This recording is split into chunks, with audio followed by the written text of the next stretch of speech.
Hello everybody and welcome to Race Department's 24 Hours of Nordschleife. It's the one everyone's been talking about. It's epic. We are here and we are with you for the next 24 hours. My name's Simon Smith. Thank you very much for joining us all here today for what is going to be no doubt one of the best days and one of the best farewells potentially for our Factor the game before we move on to potentially its sequel. Joining me in the commentary booth here today we have first and foremost Oscar Hardwick. Hello Oscar. Hello everybody, nice to be here.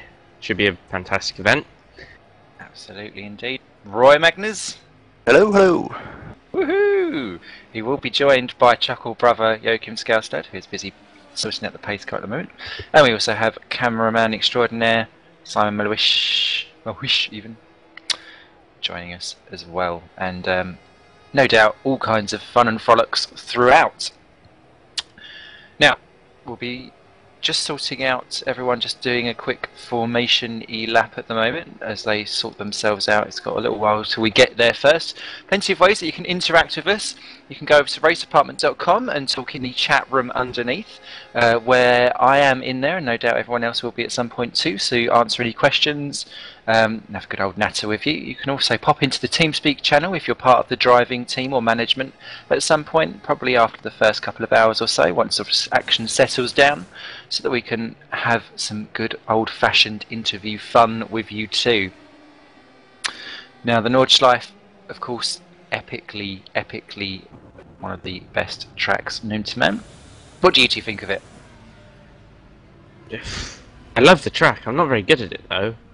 It's just too much for me to take on board over a single lap. 167 corners, isn't it, right? Yeah. Something around there. It'll be fairly impressive to see these guys get to the end. So yeah, well, obviously we'll see a lot of the track as it goes round. We're going to be starting, just for the stat people out there, at 2 PM in the game time. And damage is set to 80%, so we're a little bit forgiving, but not much.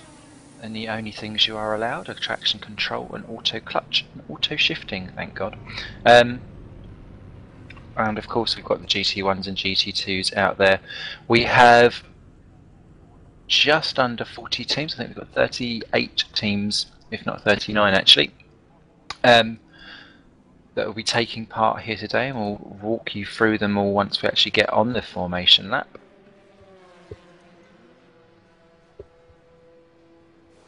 So as we go around the formation lap, if you've never been around the Nordschleife, we'll take you on a journey of that too. So that will be good fun to have a watch. Any thoughts for today, guys? It probably is the longest. Oh, why is my microphone not working? Hello? You're on there, right? Ah, good. It's well, surely the longest sim race that I've ever been part of. So I'm really looking forward to see how everyone will get along after 24 hours of this. So that will be exciting to see if everybody can keep alert during all the race. Indeed, it looks like we may already have our first people chucked out already. Before they've even got round to the grid. It looks like we've lost Roger de Clean from the server in the formation lap. We'll see what's going on there, see if he can get back in. I doubt he can. But yes, attrition's going to be a real big part of today, I think.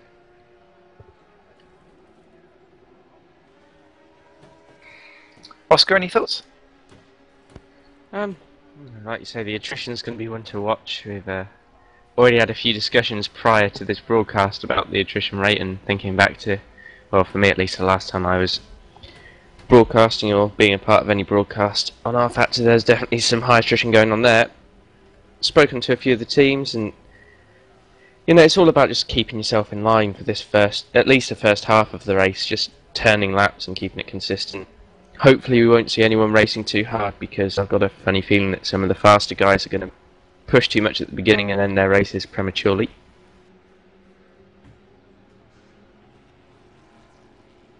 Absolutely. I was talking to the Ace team and they were just saying let everyone through, keep everyone out of their way and just drive their own race, and I think that's probably the best advice for everyone. As there you can see the fantastic pace cars. We've got two separate pace cars, one for the GT1s, one for the GT2s, and they will be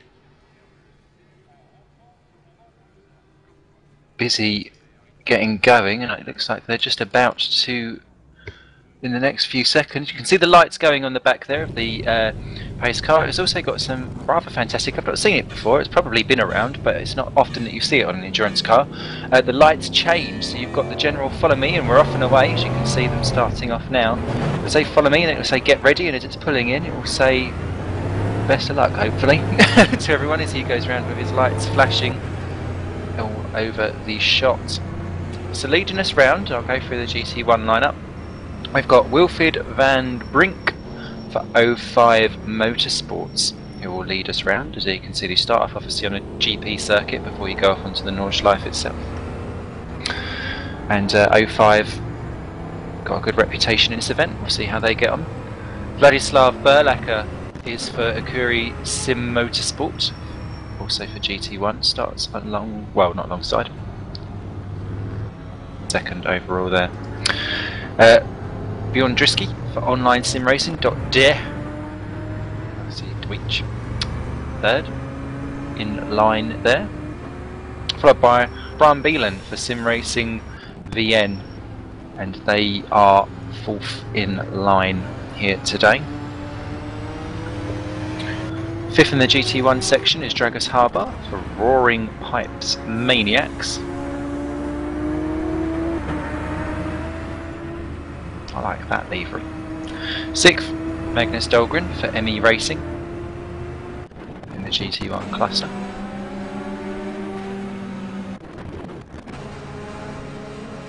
Following him will be Radek Zakowski for Sim Racing Poland Raceboard team. Obviously hoping that that yellow colour scheme might actually let them glow in the dark a little bit when we get to the night time way. As you can see, they're just going around the chicane there, and it's around here that they'll start to turn off and follow their own path round. And there we are, off and away. Then we've got Richard Locker just behind him for a Rare Endurance team, where of course one of the many main staples here in the RDLMS series. With Janis Paulik for Hell Racing Team Hungary, just behind him there. And Morten Vernonson for SRH Zeno Motorsports, rounding off the GT1 in 10th there. Behind is Lee Palmer for DCS Motorsports. I recognise those initials. Or DSC, sorry. That's a mistake of the broadcast, never mind.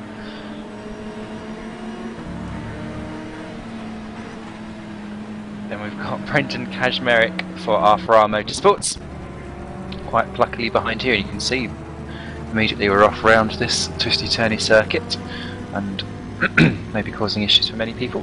Then we've got Simco Dream Team for Zabalik Peth. Apologies if I've just butchered that one. And then we've got the faithful duo of Martin Volgin and Gary Allen for 1066 Racing. See what on earth they get up to today and tomorrow if they last that long.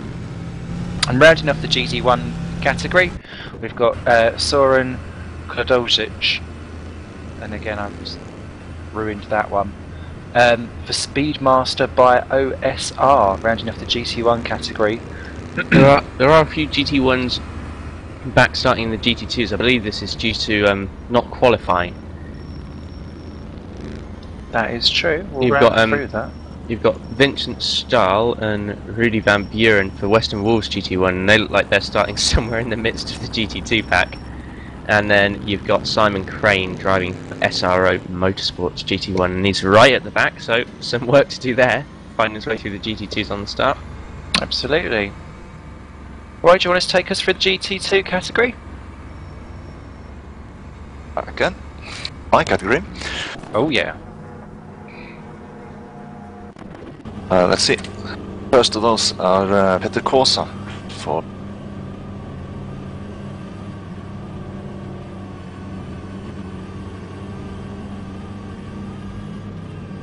Come Probably back, will be Roy. up there. Yeah, they'll probably be up there. I guess.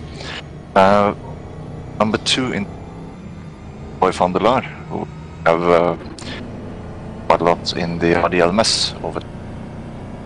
Yeah. If I just take over there, Royce, quickly, just because I think your mic's having a little bit of a stoppy-starty feature. Ah, okay. That's all right. It will return. Give it a stroke. It'll be good. As I keep saying to people, when you wake up in the morning, it's never quite so bad. Peter Casa then lead us around for Torrent Motorsport Mobile in the GT2 class. I think we've got that one. And then we've got Boy van der Laar for Torrent Motorsports, also for GT2 class, second in that one. Then we've got Roman Lubchik for Curie Sim Motorsports. Again, familiar teams here as we go past. I wonder if they paint that every year, what's on that curve. Then Stefan Sieta for Virtual Endurance Racing is fourth in that category. Marc Francois for SBI Racing is fifth in that category, a name I don't really know, so welcome there. Marius Burt for Simtech Motorsports follows on behind. Liking that livery, quite funky. Then behind him we've got Marius Nicolai for Olympic Motorsport Racing in the GT2 category. RMI Motorsports, big cheer from Roy for Ivor Brathlian. Oh yeah, see the mic worked for that. So good luck for you and your team today, Roy. And we've got Nikolai Bistrov for Rising Power Motorsports. I wonder if he's got Bistro. Gilles de Haan for Sim Racing VN GT2 is behind him.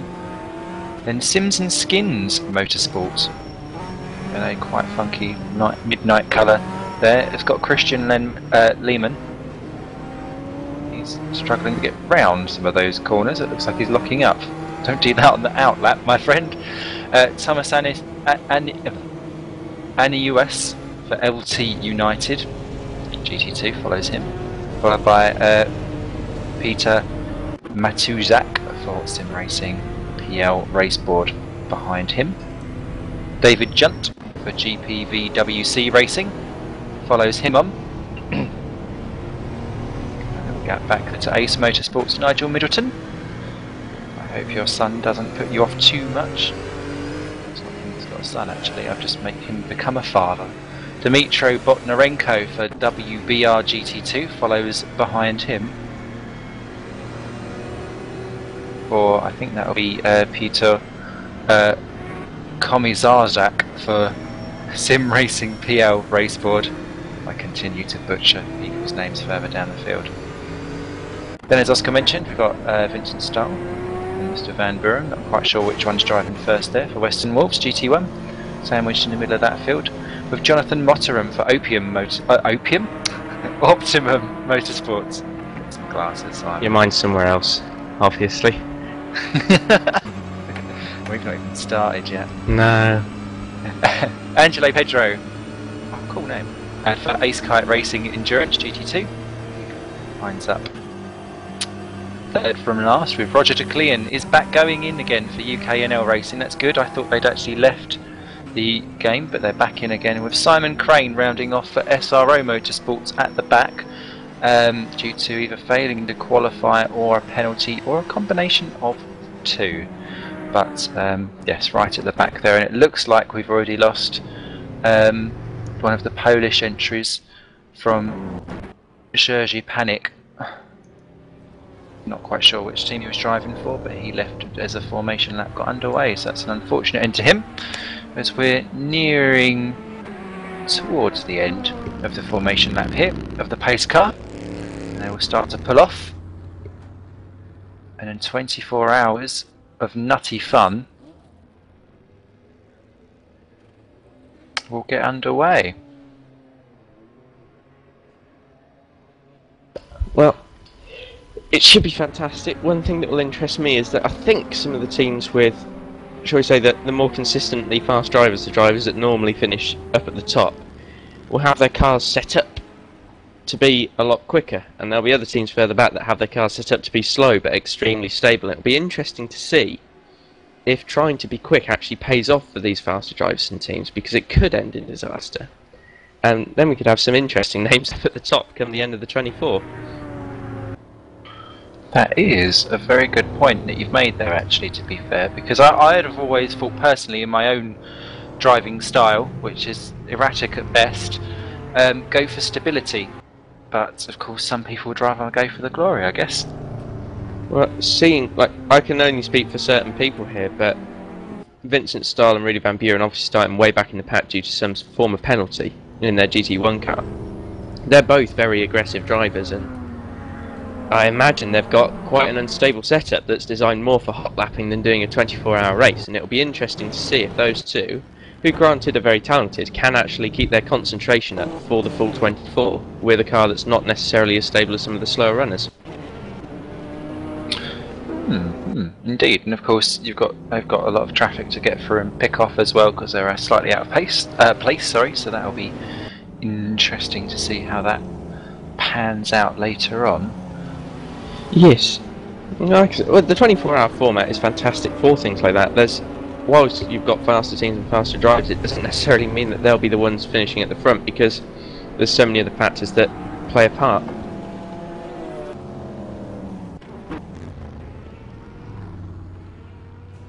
Okay, so the warm-up lap is coming to a close, as here we pop onto the long final straight. We never thought it would happen. Now we're having a full-on 24-hour event brought to you by racedepartment.com. We're here for the duration. Don't forget to pop onto the website and join in the chat room so that we can all keep each other company, because we're all going to be great friends by the end of this if we've not killed each other first. So, first of all, the one to be released will be the GT1 category. We've got their own pace car, just rounding them round the final couple of kinks. Then about a minute behind this lot is the GT2 pace car. As you can see, the field now starting to be bunched up by the GT1 pace car driver. Our drivers for the pace cars are Joachim Skaustad and Stander Osterdal, sorry. They're doing very fine jobs indeed as we start to rejoin back onto the circuit. In comes the pace car, away goes Wilfried van Brink, and we are racing here for the 24-hour race, and looks like Bjorn Drisky there is going straight into the slipstream of Berlacher for Akuri versus Sim Racing Online, so much so that Berlacher almost goes across the track to go defensive. Round come the GT1s, nice and easy does it as they slowly go through. Not so much in the midfield there. I could see Vernonson actually hitting someone, and oh, we've lost two drivers already there. Magnus Dahlgren for ME Racing, Richard Blocker for Rare Endurance, and Morten Vernonson have all left the game.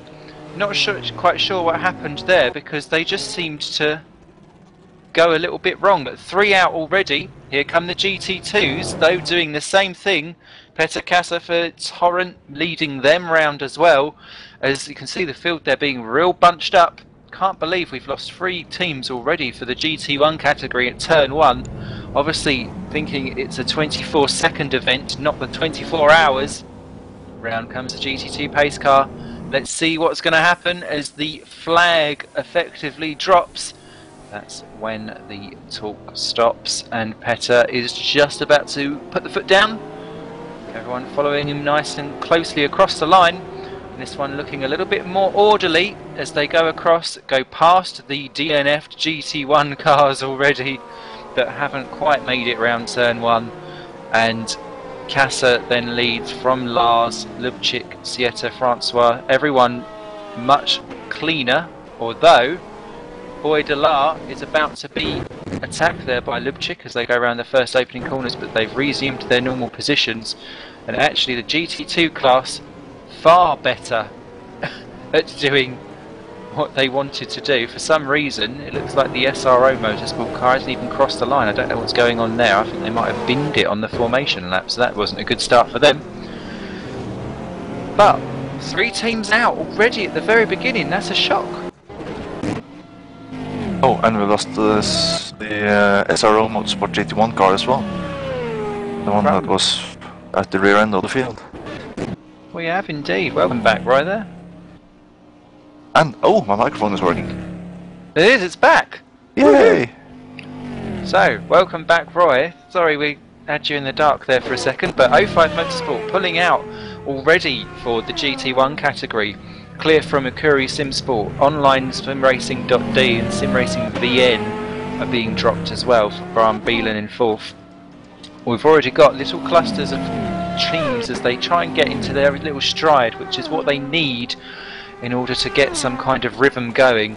There's a few clusters. I mean, it looks like the GT2 class is actually much closer at the moment than the GT1s. They've spread out slightly as people continue to battle away. But yes, 5 teams out at the very beginning. Well, sorry, yeah, 4 teams out, sorry, at the very beginning. Not good at all. And the pace car as well. That didn't work out well for the pace car.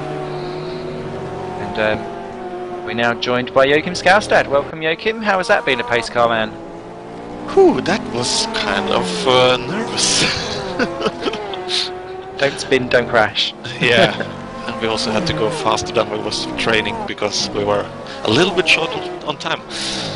But everything went okay. Too bad of the drivers disconnecting after the start grid.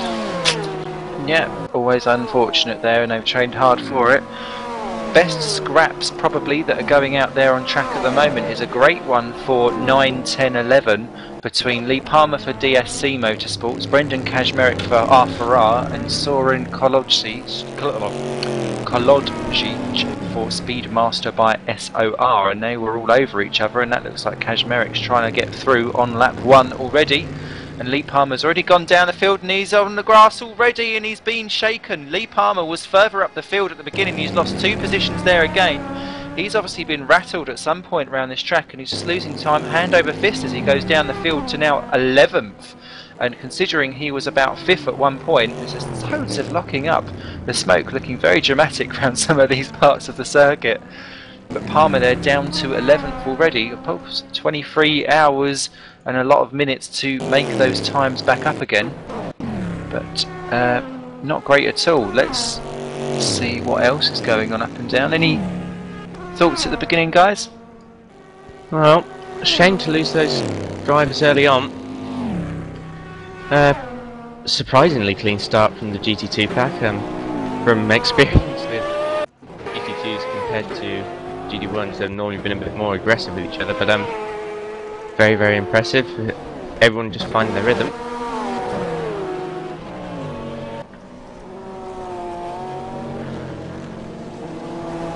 As the GT2 category is looking quite hot under the collar as well. Behind the Torrent Motorsport duo, which seem to have pulled away slightly by a couple of seconds, we've got Roma Lubchik for Akuri SimSport, Marc Francois for SBI and Stefan Sieta for Virtual Endurance, having a good 3-way battle over what is currently the podium slot for bronze in the GT2 category, and they were very, very close. They've gone into some of the straightaways now, so they've spread out a little bit there. You can see the TMO drivers are already pulling away a small little bit up front, and these 3 have pulled away from Marius Burt for Simtech Motorsport, and we've got the recovering GT1 of Starlin Van Buren for Western Wolves, which is going to get quite heavily involved. In fact, Starlin Van Buren, they're just going past Marius Burt and moving up into 18th position in the overall listings.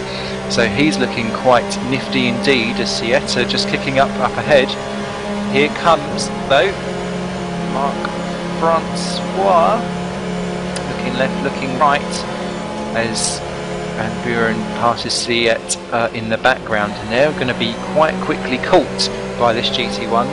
There does seem to be quite a decent amount of difference between the actual straight line speeds between the GT1s and GT2s. And you can see plenty of locking ups going up just in the front of these, and plenty from Marc Francois once again for SBI as they go around some of this tighter, twistier corners. And while this battle, I think, is going to be heavily interrupted by the GT1 Western Wolves car.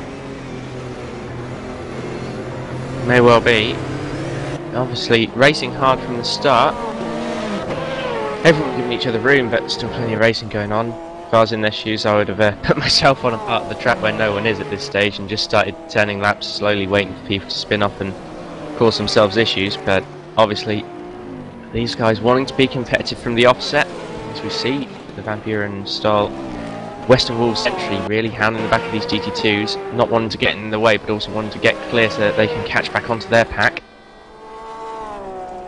Absolutely, and some of the GT1 cars are already falling quite close, well not closely, they're losing time as they can see. Van Buren and the style car sliding through on Marc Francois. Someone's in trouble somewhere along the line. Now it's a freeway battle between three GT1 cars right up top. It's 8, 9 and 10 between Speedmaster, R4R and Simcoe. They're all drifting each other down this long straight. If we can take a look at that. Sorry, not drift. Yeah, I knew what I meant. I don't want to be a Ken Block wannabe. As they come around these final little kinks, and that's a little bit too close for comfort there with Paulik. And Paulik pulls out there to allow Brendan Kaczmarek through for R4R. So Hell Racing Team Hungary stays in 9th position for the time being, as they are now joined by Simcoe Dream Team in 10th position, and they continue their run up through the field there. Going to be an interesting squabble down into this tight hairpin at turn 1, and if anything, it looked like Kaczmarek was just going straight onto the back of Kolodžić for Speedmaster by SOR.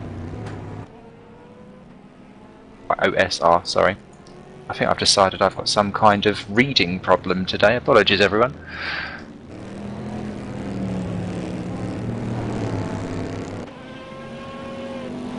But up front, the GT1 class, 05 Motorsports already a 10-second advantage over the online simracing.de team, as the rest continue to squabble themselves around. And then with the GT2 class, it's Toronto Motorsports 1 and 2, with Roma Lucic for Akuri Sim Sport just about holding off third. Marc Francois is just about to go for it, P16 and 17, the two side by side at the end of one of the many straights, and Marc Francois is through. So that's worked out very well for him, and they've not lost the Toronto Motorsport driver Boy van der Laar, who's just a second and a half or so up front. There's plenty of action going on here at the moment, guys. Definitely is. I wasn't too sure about those GT1s having a four-way battle through the fastest part of the track on what was only lap 1, or was it lap? It may have been lap 2. I'm completely lost already. Always a good sign for a 24-hour race. Yeah, not sure about that link, but they held it together, so fair enough to them. And it seems a bit racy at the moment. Hopefully they'll calm down soon. And Wilfried van den Brink is, well, we've seen him in this position in the GT category in the RDLMS, with staying up front and just pulling away, and well, he continued where he left off at Le Mans, I guess.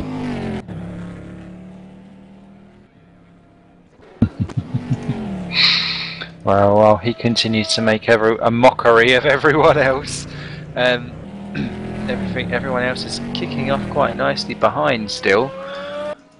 Let's take a quick look and see which the closest battle is at the moment. I would say it's for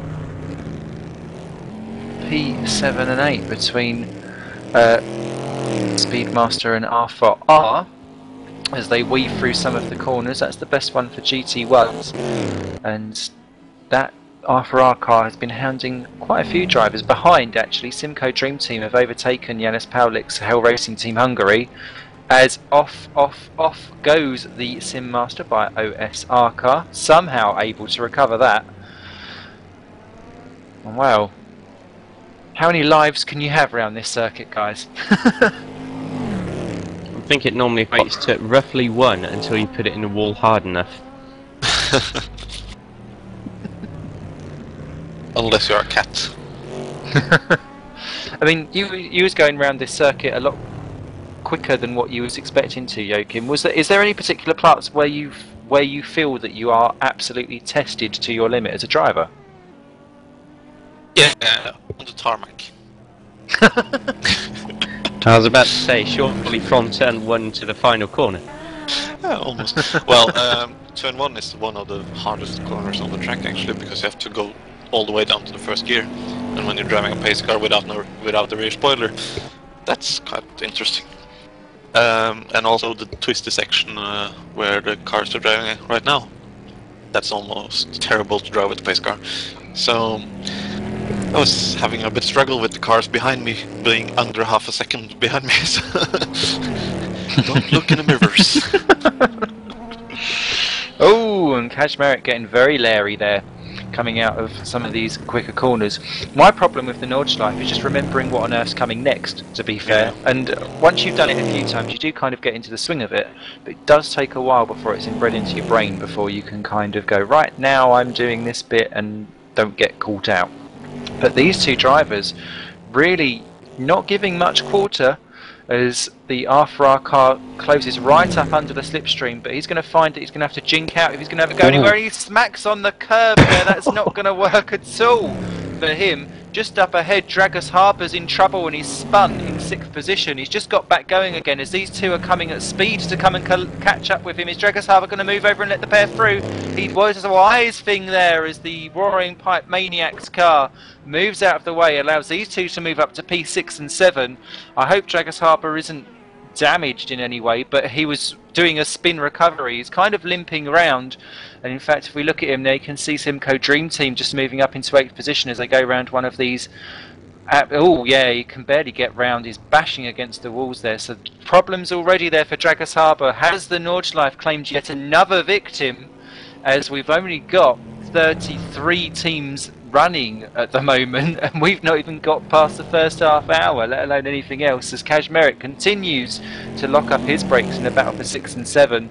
Paulik is through up into 9. Harbour's now down to 10 for Roaring Pipe Maniac, so all kinds of stuff kicking off there. Yeah, Dragos lost in the fast left-hander up the long hill, so he's got a puncture on the front right, as far as I can see, and some damage to the right-hand side of the car. But once he gets back to the pit stop, I guess he will be all right.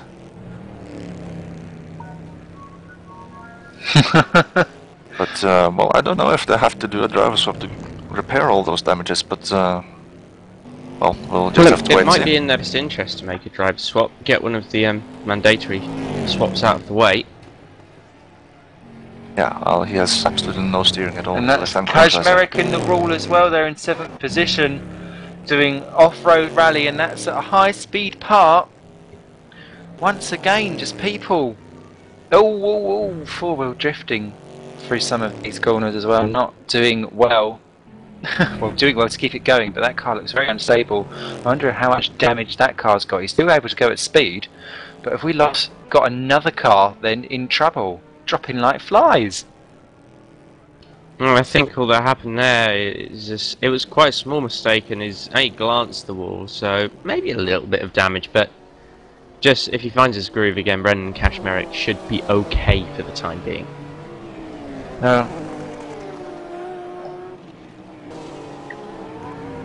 It does look as though we've had a change in position for the GT2 class as well. It looks as though Marc Francois for SBI has overtaken Boy Vanderlaar for Trump Motorsport for 2nd and 3rd overall in that category. And in fact, Marc Francois is pulling away and closing down slightly on Petr.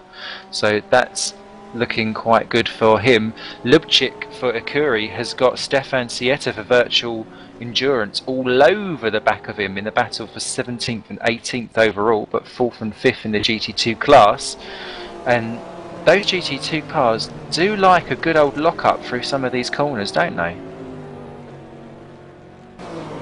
Yeah, and these are so easy to lock up as well, especially on this circuit where where essentially every braking point is at a turn. So you will have a load on one of the wheels, almost regardless of what you do. So yeah, you're never slowing down in a straight line.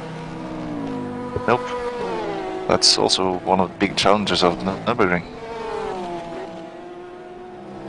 Yeah. So and of course you've got the difference of the brakes, actual compounds, well not compounds, but like what's actually design in them, so. and build. The Yeah, materials yeah. are very different and work That's at the different word I was looking temperatures. for. And don't worry, Simon. Oh, we've got DSC Motorsports in the pit lane. GT1, Lee Palmer. Oh well, we saw him dropping down the order earlier on, and there's a few people that have to take penalties, aren't there, at the end of the first 3 laps. So there's 5 or 6 cars that have got to come in for penalties. So Lee Palmer is one of them. So not only was he dropping down the order, he's now got a penalty, and someone's in problems there. It's Dragus Harbour again in P11 there, was struggling to get around the corner. Mark Bolgen and Gary Allen just about getting through. Harbour is into the pits, but it does look worse than a drunken spree. Yeah, I think it's all drooped down on the right. It's not just the front end. It looks like the rear end's taken a beating with probably a flat tyre and suspension damage there. Yeah, of course, it was a 50-year corner they went into wall, so it has taken quite a whack. Oh, well, fingers crossed for Roaring Pipe Maniacs. Be a shame to see them go out so early on. As what was that going on there? Ah, it's LT United just overtaking Simrace VN for 24th and 25th positions down the straight in the GT2 class. So a change of position there. Good on you, Thomas. Well, if he had just overtaken Simrace, well, VN Netherlands, I think that's what it is. Unfortunately, the name's not coming all the way out for me. They're actually the other way round. Last time I came across the start-finish line, so they've changed positions a couple of times during that lap.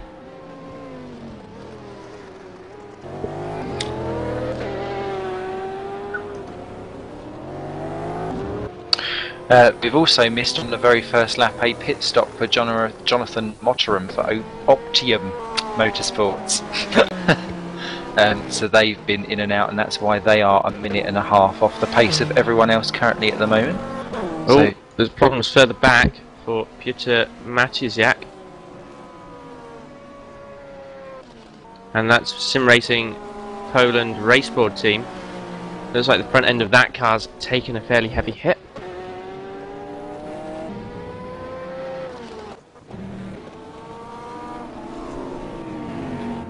taking such a heavy hit I can't actually see him on the... Ah, P32 just limping into the pits there by the looks of it. So not good for them. Both Sim Racing PL teams are actually on the back end of the field, so not good going on there. And David Jund in P27 has just lost out on a position as well as Dragus Harbour rejoins the track in GT1 category, now up to 26th and about to dispose of Angelo Pedro for Ace Kite Racing Endurance. So a lot of work to do for Dragus. The beauty of the Nordschleife though is that because it's such an epically long lap, it's not as if he's gone a few laps down, so should there be a point where the pace car is nuded, as that is a very skinny place to overtake there, and he's on to 2 wheels on the grass. This could be the reason why Dragus Harbour was in the wall so early on. Oh dear. We'll see how much longer he lasts. But yes, if there is a pace car opportunity that does appear, and the pace cars, we do have drivers here, should that there be a big accident that requires it, although we do think it would be highly unlikely, everyone can be rebunched back up again, and that would not mean the end of the world for Dragus Harbour currently at the moment. Of course, 23.5 hours still to go, plenty of action yet to come. I guess we will hear that line quite a lot over the next 24 hours. Yep. Well, one of these penalties that you're talking about, the early race penalties that have been given to a few teams, it looks like Speedmaster by OSR, and that's Soren Kolodzier. Forgive my pronunciation of that one. Looks like he's the first one to get a stop-go. Currently running 6th overall, and there's another one being assigned to the Western Wolves, pairing of Vincent Stahl and Rudy Van Buren. So they've gotten past all those GT2s, and now they're going to get put behind them again.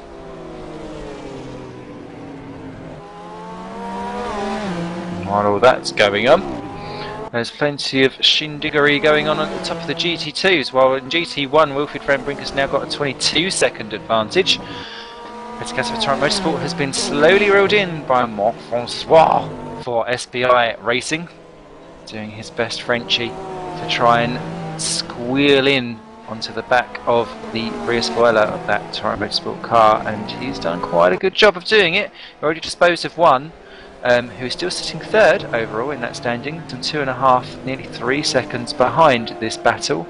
And if these two start holding each other up, I think we'll soon see Boy van der Laar starts to reel him in. And Boy van der Laar has still got Akiri Sim Sport and Virtual Racing right behind them too, so the GT2 class much closer than the GT1s currently at the moment. And Cass is starting to feel the heat there, a couple of little lockups. I know these cars slide around a lot, but there's plenty of tyre action on display. I know I know he's quite leery. There's our little petter, but I don't think he'll want to be seen to be too much under pressure, as Francois definitely getting up into the slipstream around some of the faster parts of the circuit. And we saw this was where Kaczmarek nearly binned it into the back of who was it? It was Soren, wasn't it, for Speedmaster, who's now got that stop go. So these are some of the better places to overtake.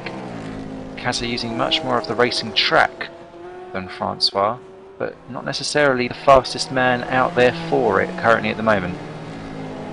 Well, I don't see Petter just giving this one over to Marc Francois. Could be a very good battle.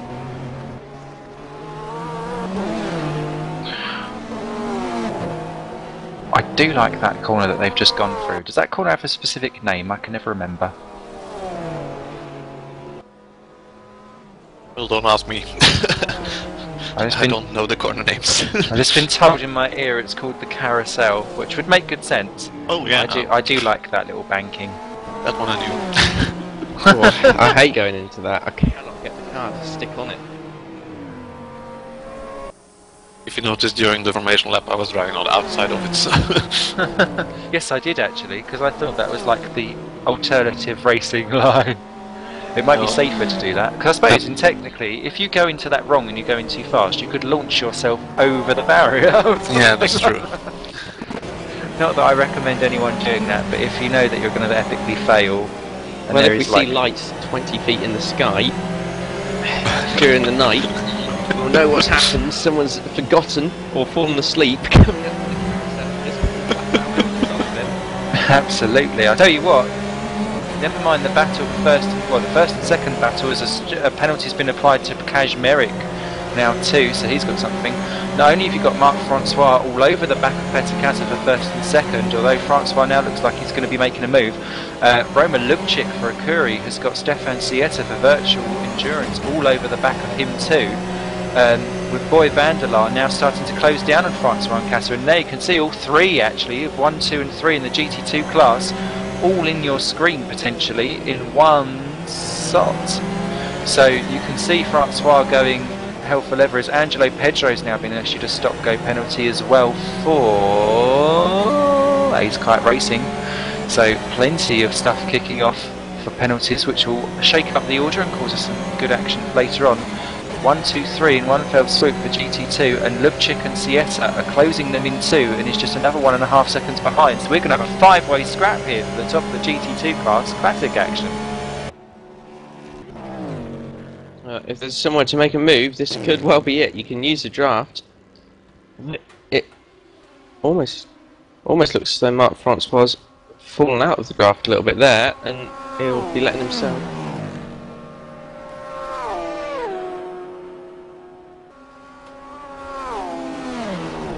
Yeah, because they have all got different types of cars. So some are faster, obviously down the straight. Some are better in the corners. Marc Francois, I've noticed some of his car likes to light up the tyres on the exits, whereas Kazza's lighting them up on the way in. Van der Laar is actually closer now to Francois than Francois is to Kassa. Lubchik and Sieta had a bit of a wobble on the exit and has dropped behind and off the back of Lubchik for the battle for 4 and 5 in the GT2 class. So they all continue on. I tell you what else is going to be really interesting is that they're about a lap away potentially from catching the GT1 car of Martin Bolgen and Gary Allen, because they've reeled in about 50 seconds of it already, and there's only 9.8 seconds between the 1066 Racing GT1 car and Casa in the Type Motorsport GT2 car. So that will prove a very, very, very interesting battle indeed, because quite obviously the GT1 much faster down the straight, but the drivers aren't so confident and are going for the long haul in the corners. So that will provide, no doubt, plenty of entertainment as they catch them up. The GT1 class, still as you were, 05 Motorsport from unlicensed simracing.de and Akuri Simsport rounding out your top three there.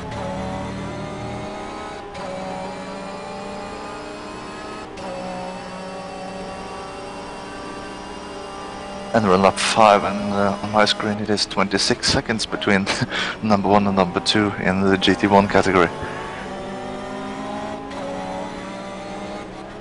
Oh, that's a very good start for the 05 Motorsport guys at least. I did think before the race that some of the slower GT1s would come under pressure from the fast GT2s. So it will be interesting to see how that's dealt with by both classes involved. Absolutely. During the test race we had here last weekend, Peter Kosa was, I believe, in 4th or 5th or something like that overall with the Porsche. But of course that was only the 1.5 hour sprint test to check the servers, but it is quite possible that he can be fighting a bit with them out into the race. Fantastic. Cars come over that crest there and get all 4 wheels off the ground. Oh, P16 and 17, so close. Sorry, I was too busy getting excited. Sieto nearly caught Lubchik as they went over a crest, and they so nearly touched each other. As Sieto getting a little bit more impatient, I think, trying to get round Lubchik as he's harrying the back of the Akuri Simsport as they come over the last couple of corners there before they go into the straight, as they start now being able to pull out on the speed, down on the pedals, and see where they go. Lubchik is not able to pull away much from Sieto as they go through some of the plenty of smoke that the three up ahead are busy leaving, although they have spread out a little bit more. The gap between the GT1 of Martin Bolgen and Gary Allen now down to 5 seconds between him and the rest of the GT2 class, so that's going to be interesting to see as they will approach that by the end of this lap. But Sieto there all over the back of Lubchik, but again not able to find a way through at present. But I think he's setting himself up for towards the end of this lap having a go down the straight, because he was going to have a go last time round, but he had a bit of a wobble coming out of the corner that mattered, and it dropped him out of the slipstream that he could actually use to get on Lubchik. As who was that swapping position? That's Dragus Harbour overtaking Ivan Van Brathlian for RMI Motorsport, as Harbour recovers his GT1 car for that long pit stop and damaged lap.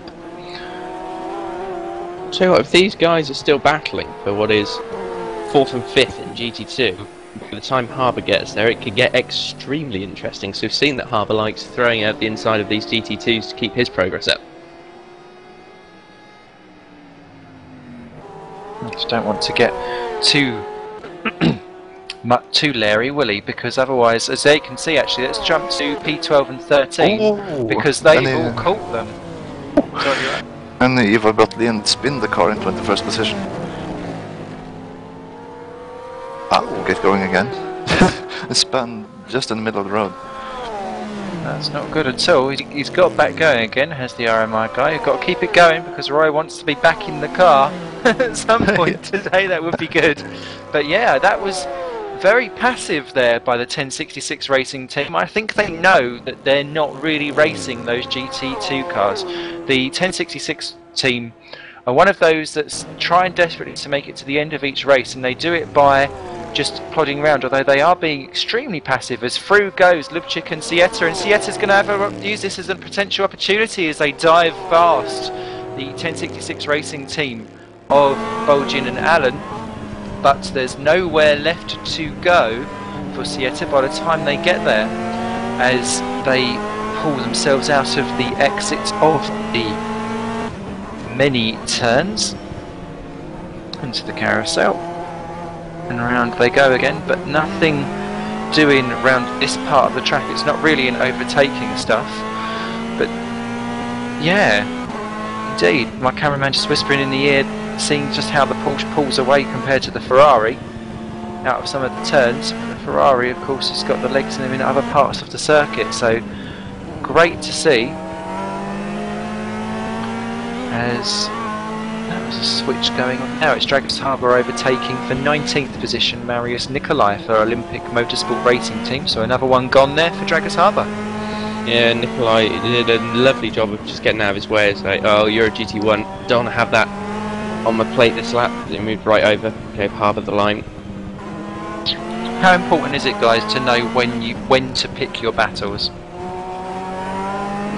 Incredibly important, because whilst you could be unwisely picking battles and getting away with it, it's unlikely. I mean, especially on a track like this where your concentration needs to be at 110% just to keep it on the road. If you pick a battle when you're not all there or too early on, or even when the car's maybe worn off a bit, the tyres have gone down, it's so easy to stick it in the wall or cause someone else a problem. You just have to be so careful, and so, like you said, with Boyd van der Laar and Marc Francois have collected each other in 14th and 13th positions as Francois stuck on the track facing the wrong way. Sorry to scream over you, Oscar, but that was dramatic action there. And he's stuck at the top of the hill, and I don't know if he knows quite when to spin round and get going again, because he's kind of in a very difficult situation. As if we look at the replay just going on, Marc Francois basically lost it all on his own and spun round at the top of the hill. Boyd van der Laar does so well, actually. I thought they'd collected each other, but he doesn't. He just went across the grass to avoid the poor man, but Francois stuck in the middle of the track, still there now. I don't know if he's lost the car or stalled it. No, he's retired, he's out! What a strange exit It looks like he may well have been using the manual clutch, and he might have forgotten to assign something to restart the car should he stall it. Oh, he's being told by our race reporter that he's hit the wall too hard, and it's just ended his race right there and then. I didn't see him hit a wall, but that might just be my camera angle, I'm not sure. But end of days, so yeah, strange angle, but nothing we can do about that. But out goes SBI Racing, and that's a real shame, because they was doing a pretty damn good job there of hassling people for the top honours of GT2. That's the end of it for them. So the GT2 order now still Torrent Motorsport leading there from Torrent Motorsport again. Casa versus Van der Laar. Then Lubchik is now in third for Akuri, ahead of Stefan Sieta. That kind of lets avoid everyone, has split those two up. Marius Burt then moves into fifth for Simtech Motorsports, but he's some 8 seconds further behind the virtual racing team, and then 10 seconds behind that we've got the recovering Roaring Pipe Maniacs GT1 of Dragos Harbour, who's looking for his next victim. Great battle going on for 24th and 25th. Roger de Clean in UKNL Racing is battling Gilles Dehaan for Sim Racing VN, and that looks as if the GP team of David Junt, these three have been very close most of the race actually, because Junt was ahead of these two, and I saw him one ride, and that's someone not quite taking the curves quite right, but somehow Gilles Dehaan there keeps it all together. Just another penalty has been removed there by Stahl and Van Buren. Not quite sure what happened there, but it's been removed. Their stop-go penalty. But yeah, de Clean currently leads that little trio just for now. We've got a panel.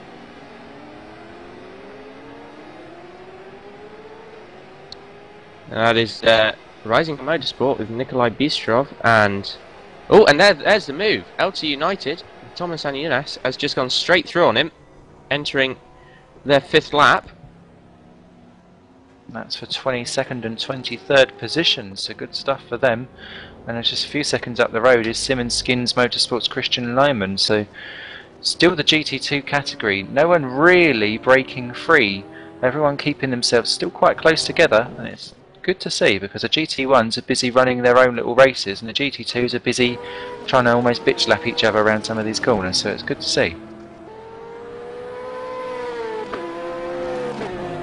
I feel like I'm missing the entire race, having to go through every channel on the TeamSpeak.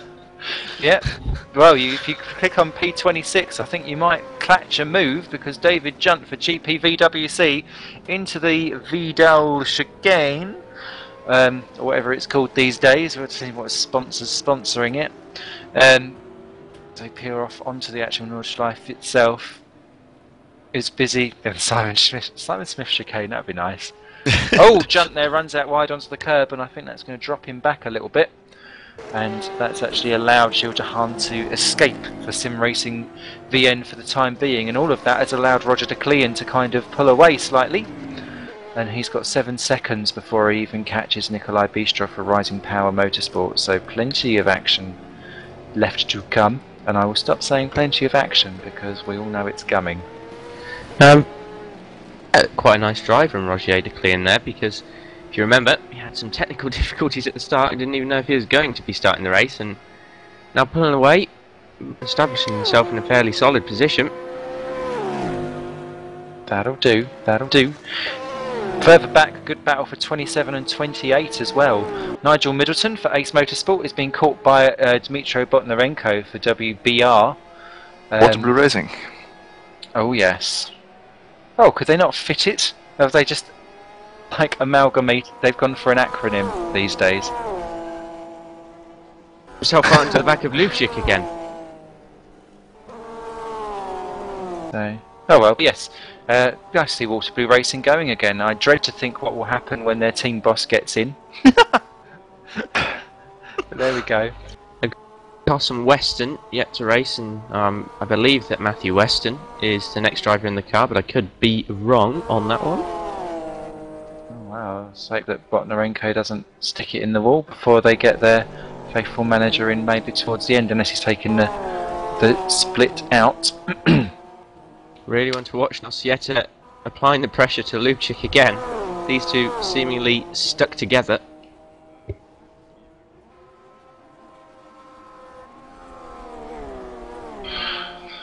Yep. So, yeah, Sieta and Lubchik busy battling over 13th and 14th positions. Quick rundown of the order then, just while we've got that playing on our screens. The GT1 class has got Wilfried Van Brink for 05 Motorsports leading by 33 seconds from Bjorn Drisky for Online Sim.D. Akuri Sim Motorsport, sorry, is third for Vladislav Berlaka. Fourth, Brian Beeland for Sim Racing VN. Fifth, Radek Zawalski for Sim Racing Poland for Chase Board.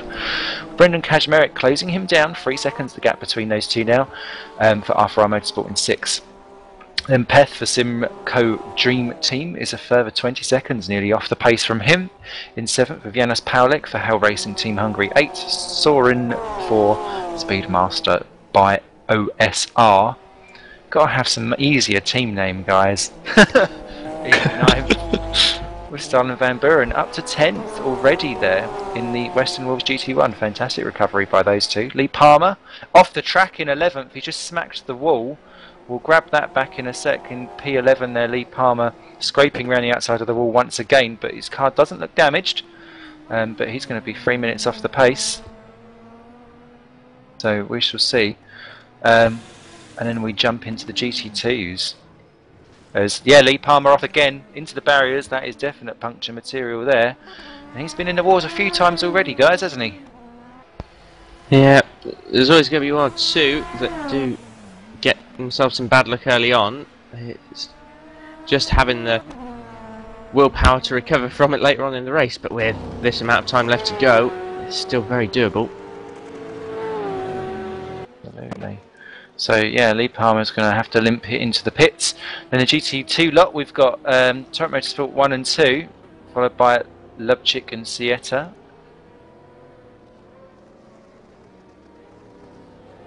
and then we've I got believe. Yeah, IE. I would guess it's Saiter. Oh, never mind. Go on.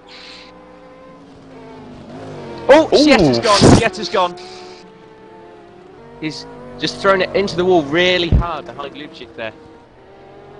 He's in P15 Still at the going. moment, and he's stuck on the middle of the track. Let's see what he can do to recover it. He's recovering it right in front of Burton Dragus Harbour, and that was too close to call there as Sieta now down to 17th for virtual endurance racing. If I just take a quick look of the replay, which I don't have because it just comes straight onto him. So, Pushing it a bit too hard there, and he's gone off over probably what is one of the most challenging corners on the track. no bonnet on the car, so that's no good, and no front bumper either. Probably That's need how a we little remember the Ferraris from RDLMS. More used to seeing them this way than actually put together properly. Yeah. Tell you what, that was exactly the same thing I did in the Steer test on that race here. That is exactly the same move I pulled in the test race here last Saturday when, but that was straight ahead of Neil Tasker who missed me by, well, that was not even a finger between our cars, I guess. As And we're it's also watching, the same move I did with the pace car during my first test lap. This is getting better and better. please not the pace car, please not the pace car. As we're watching the battle.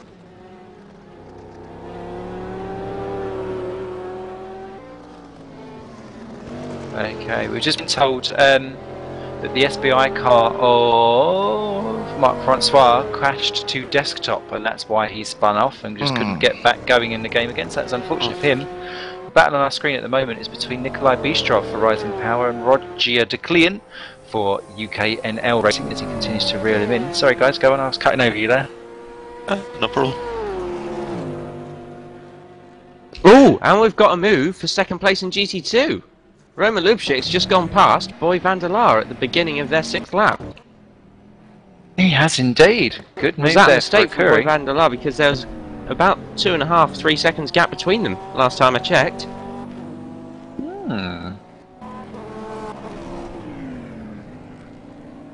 But yeah, that's all kicking off.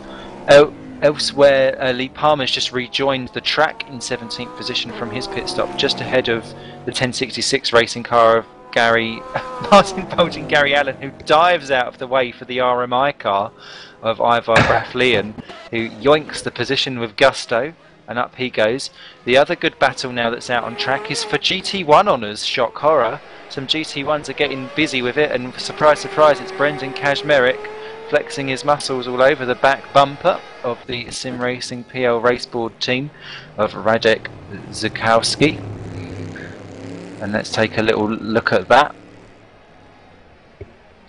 Look at Kazmarek all over the back of him, hounding the guy, just like what he was doing beforehand. No harm watching some Corvettes race because they sound fantastic. Ooh. I wish I'd not muted my R factor now. I don't have it muted. That's a lot of effort to go into the settings and fiddle about. I've just left it as it was, and it's almost worked. You know me, I do like a good fiddle. But yes, they're having a good old scrapperoo as we are on lap 7 at the moment, an hour into the race. So, or race time at least anyway, it seems to be, as Kazmarek continues to hound the back of the Polish team. Do you guys have any particular preferences on what types of car you prefer to drive, or do you just get on with what you're given?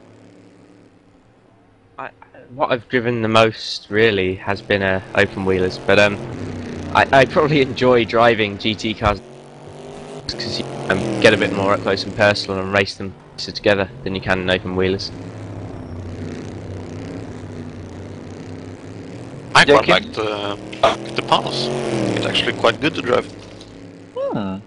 But on regular basis, I like the touring cars better. Ah.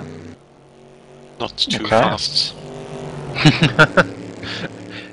body contact. That's what you're looking for. You can use them as good pinball bouncers when you go to the corners. Yeah. Well, Simon Meluish is well, not exactly convinced me, but guided me into driving some touring cars. Yeah. Fairly recently, so it'll be a new thing for me to try. Oh, he's an Audi fan or something.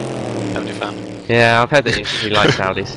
Yeah. I wouldn't trust his judgment. He likes Minecraft. Yeah. Hey, I like Minecraft. Who doesn't like Minecraft? I'll try not to lose my world to trying that game. As Kashmir continues to hound Peth. Nothing wrong with Snuggle Truck, Mr. Cameraman. Interestingly, wasn't Snuggle Truck? It had a high rating at some point. It was censored in some way or another. Abuse to Could be teddy censored. bears. Look at Kashmir now all over the back of Beth. Slight consistent change of topic. Back of my dodgy game sense. Who would have thought it? Simon Smith actually bringing stuff back to the action on the track. Well, everyone grows up sooner or later. That was too close there at the top of that little kink. And Kashmir is a very aggressive driver, isn't he? On just trying to hassle and hound the guy off the road, but he manages to get away with it quite often. I've often thought as he goes out to the outside again, not really an overtaking opportunity there at all, but it may get him a good exit down to one of these mini long straight. Well, this is the longest straight on the track, I believe, as we float down. May give him a good enough exit. He's into the slipstream. It looks like he is by that one. He pulls out wide, side by side. Simcoe Dream Team is overtaken by R4R. Up into 6th position he goes now, but two different cars. Is he going to go straight into slipstream and then have a go down into the turn 1 of the actual GP circuit? Maybe. It looks like it. He's tucked right in behind again. So Kashmir currently held to 6th position for the time being. One little switch around. But no, Kashmir, look at that. Much better exit out of that tight little switch around corner. And he's got the legs on him as they cross the start finish line. There was 7 tenths between the pair of them, and no, he's pulling away. So Kashmir has got that one covered up to 6th position. He bided his time, taking him an hour to get round up into that P6, but he's a formidable opponent when you've got him actually on the racetrack himself. As we switch over to the battle for second in a GT2 class between Lubchik and Van der Laar. And Van der Laar doing a Kashmir, hounding the back as if it's some kind of steaky cheese grill.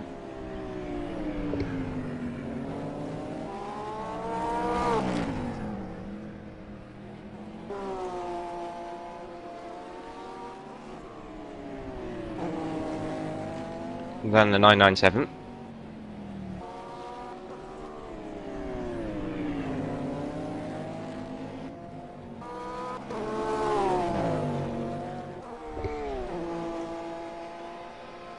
Wow, as they come over the hill there.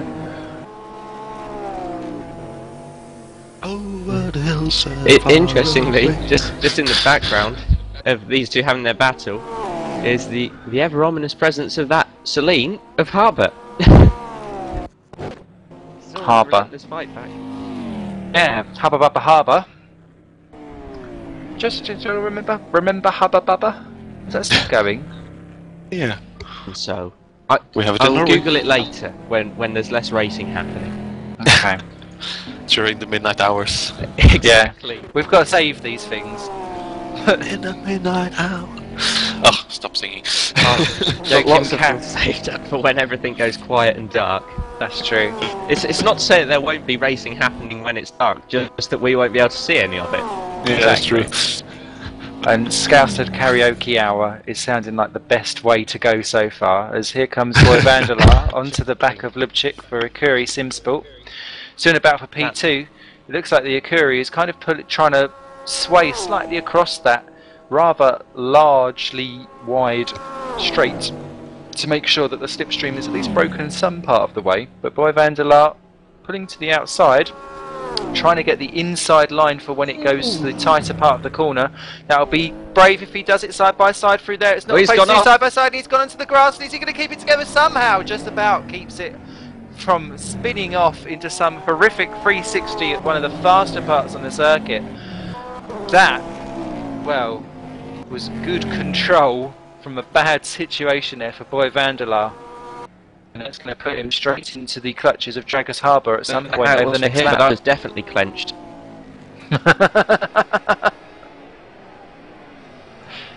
I could feel the sweat pouring there from our cameraman Simon Lewis, who of course is Torrent Motorsport boss. That is what happens when you look at what you've had in the evening, when you wake up with it in the morning. But yes, Dragus Harbour closing those lot down as everyone's on, well, people are starting their 8th lap.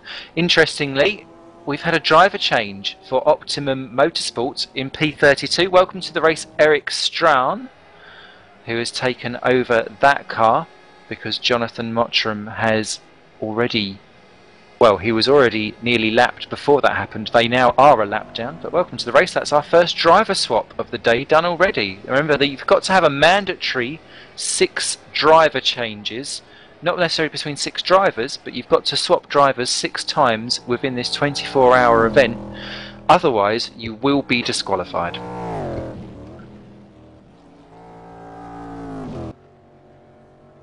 A few other concepts for the disqualification rules coming through behind the scenes there from Simon Meluish.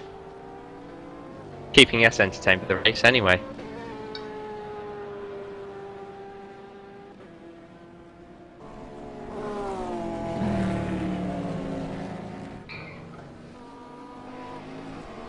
So let's see what's cooking. It doesn't. Well, Kazmarek is pulling away from Peth, so that one's sorted for the time being. So I think it's back to Dragus Harbour in 13th position. He's all over the back of Roma Lubchik for Curry Sims Motorsport.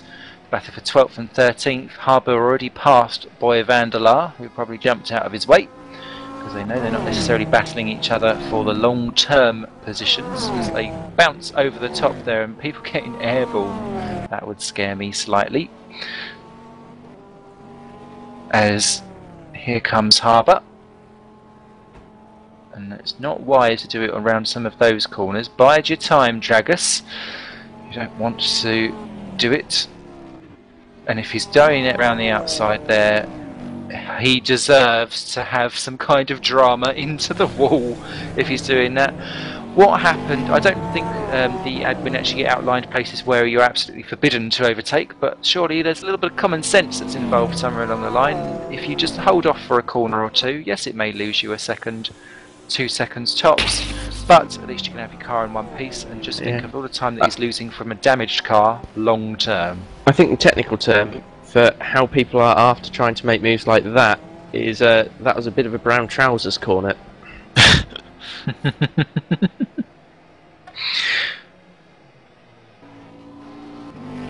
Let's look at Lee Palmer in 17th position. It's called Marius Nicolai for Olympic Motorsport Team, and he did not try that brown trouser move down that same blame corner. him.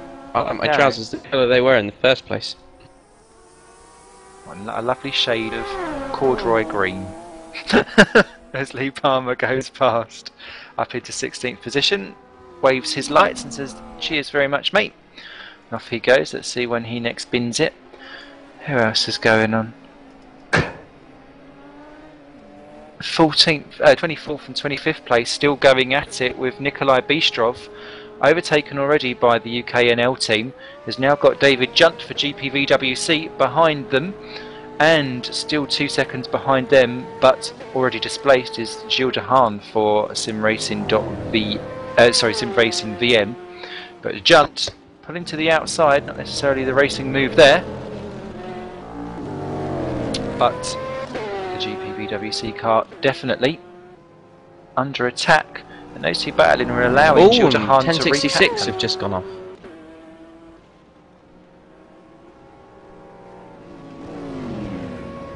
And 1066 Racing, they are currently running in 20th. Just gone back a couple. He's got going just ahead of the Simmons Skins Motorsport car of Christian Lemon and Thomas Anius for LT United, who's closing down Christian quite quickly as well, actually. So that's a good battle to watch too.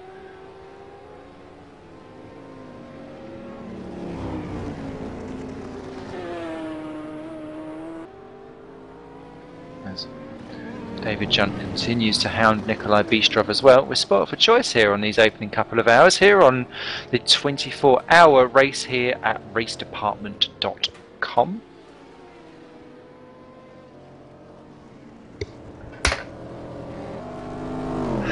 Don't forget, you can pop all of your comments into the chat box just below the stream if you're on our website here. And we're currently watching the battle of the 24th and 25th between Rising Power Motorsport and GPVWC Racing in the GT2 category. Plenty of smoke being kicked up in front of them.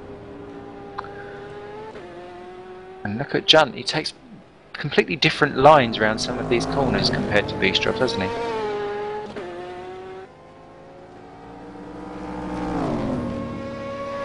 Whether it's to show that he's got pace and is on the bumper, or if it is because he just drives different line, it's difficult to say, but at least they're different.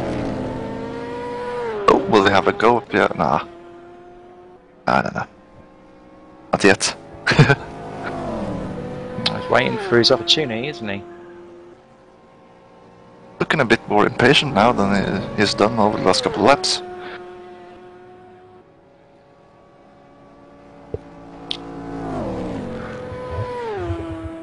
Yeah, he's definitely going to wait for his opportunity to try and pick them off, but he doesn't seem to be as quick around some of these faster corners. I don't know how much of a problem you have trying to draft around some of the quicker parts of this circuit, because Bistrov is putting a bit. And Gilda Hart does it better.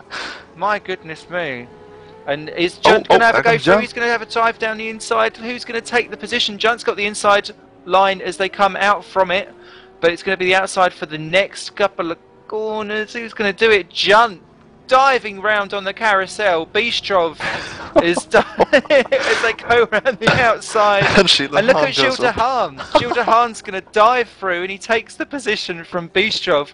Good opportunistic move there by Tahan.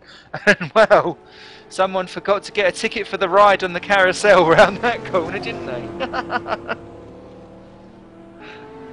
Oh dear, good stuff, good stuff. It almost looked like both Junt and Bistrov forgot to brake into the carousel. Too busy watching each other. Dear. So well, that continues to go on. But they're now Junt now up to 24th. Harney'd already dispatched of, and Bistrov now down the order once again. Got a good 20 seconds before they've got Angelo Pedro for Ace Kite Racing, who is closing them down slowly. Still got Nigel Middleton and Dmitro Botnarenko, still very close to each other for 28th and 29th position for Ace Motorsport and Waterbury Racing. They've not separated because they've been having a good go, and actually Botnarenko having a much better lap this round by, because they were over a second apart earlier on, and Nigel Middleton, who said I just want to make it to Sunday to me earlier on, is doing a good go at it. But it's not Nigel Middleton that's the problem, it's the other one, Carl. When he's out, that might be a problem later on. So, but we do like to cheer them on as they come through. That's a team we've seen quite a lot of. Oh, sorry, that was just lag on my screen. Sorry. I saw exactly the same. That's a freak out there, I think.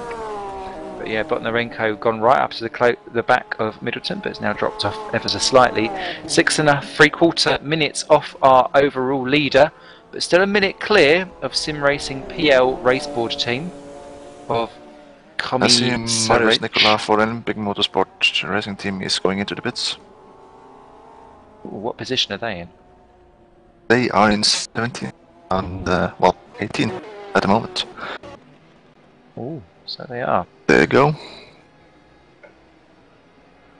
This is somewhere around where the scheduled pit stops are for the GT2 cars. If they go without any problems, that is. I did see my team go zooming past the pit bay, so I guess Eva will do another lap before he pits. Ah.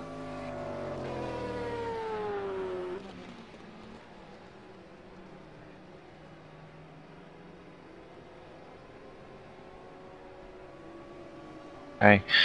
Just apologies for a slight technical issue. I believe the GT2 category cars are showing the wrong team name when we switch to them.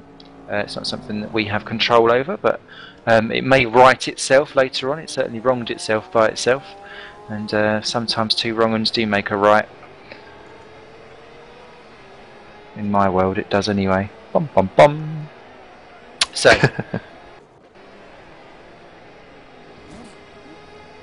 We've also got someone else in the pits I just saw as well. It's Christian Lemon for Simmons Skins in 28th position in 2.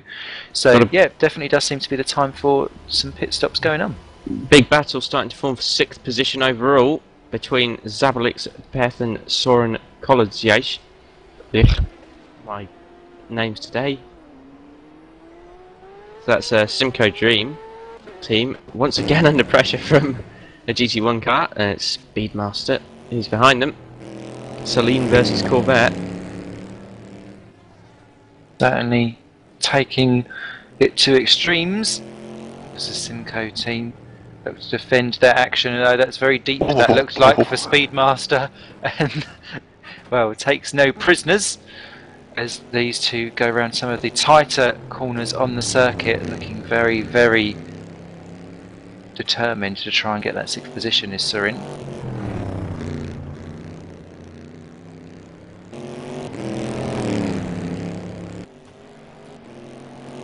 So come around some of the more bumpier corners, and they're practically, it's like they've got a piece of string and he's just kind of been swung out behind. That's not a place to look. Speedmaster, no good at all as they come over some of the even more bumpier sections. That's not good there for Kolodziej, Speedmaster, who is looking increasingly ragged as this battle continues on, doesn't they? I guess they're both running towards the end of a stint now, and maybe tyres are becoming an issue, the cars being more skatey than normal.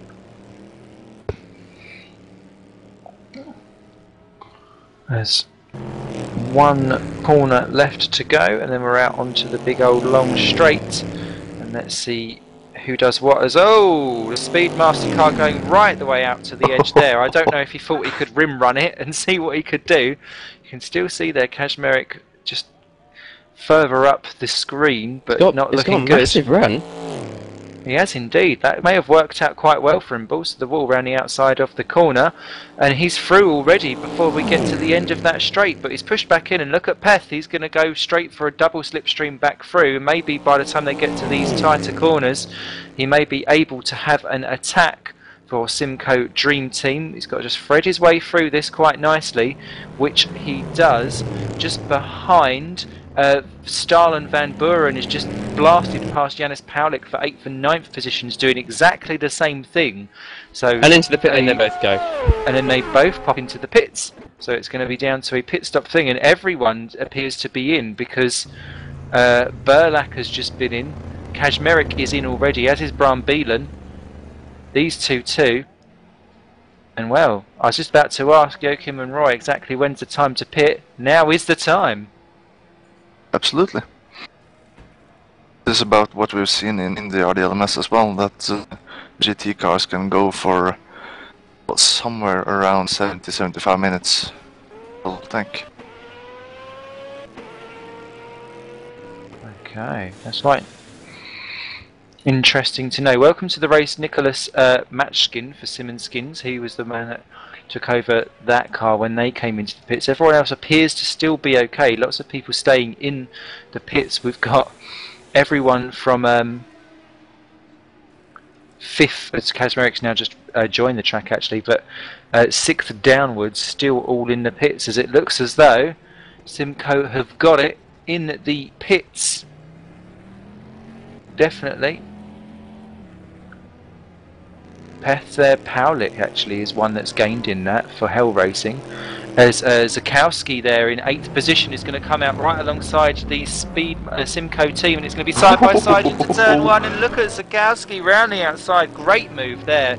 I'd noticed that he'd pitted a lap earlier and was down the order. I did realise they was all going to rejoin right next to each other, and well done to the Sim Racing PL team. He's keeping the race boards up there while the GT2s flounder at the back. He's definitely sticking his oar in for what's looking like being a very long afternoon of fun for him. Also, just while that's going on, our administrator guru Remco is saying just for people that want to, you can tweet hashtag RD24HR, and I'll be taking a look at that as we go along as well. So another way to interact on this 24-hour broadcast is look at Simcoe Dream Team. He wants back through, doesn't he? Yes, because Søren Kolotziet of the Speedmaster by OSR, they did go past in the pits by quite a margin as well. We've got Nikolai and Bistrov side by side, and that is right the way. Oh, and Bistrov's gone a bit wide there. That's down in 24th and 23rd position. Nikolai making the move.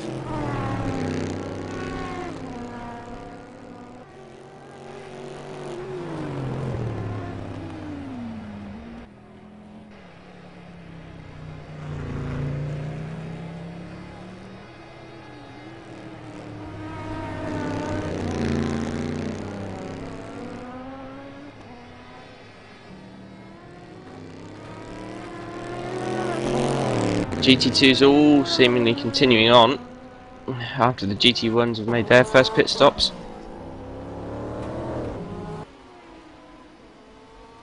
Everyone gradually spreading themselves out. I mean, we've still got a few close further up. Looks like Jarl de Haan has just had a little off, down in 22nd position. Front end of that Ferrari having seen better days.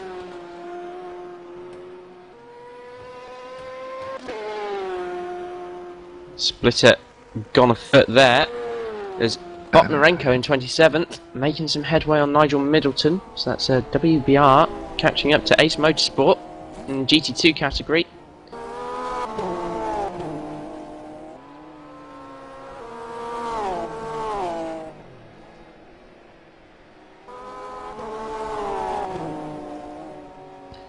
Cash Merrick, the man on a mission today, has caught himself up to Bram Beelan. So that's your 4th position. Cash Merrick really doing a good job of storming his way through.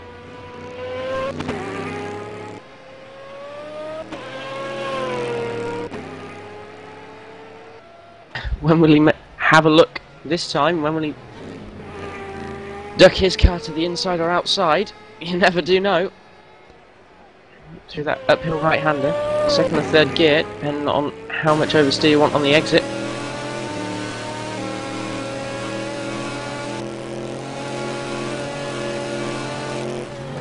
Both and carrying. Oh, and Kashmir! No! No! No! No! No! That's gone. That's backwards into a wall there. I wouldn't be surprised if he's got some fairly hefty damage. The rear wing's gone a foot, so he's not going to have any fun for the rest of this lap.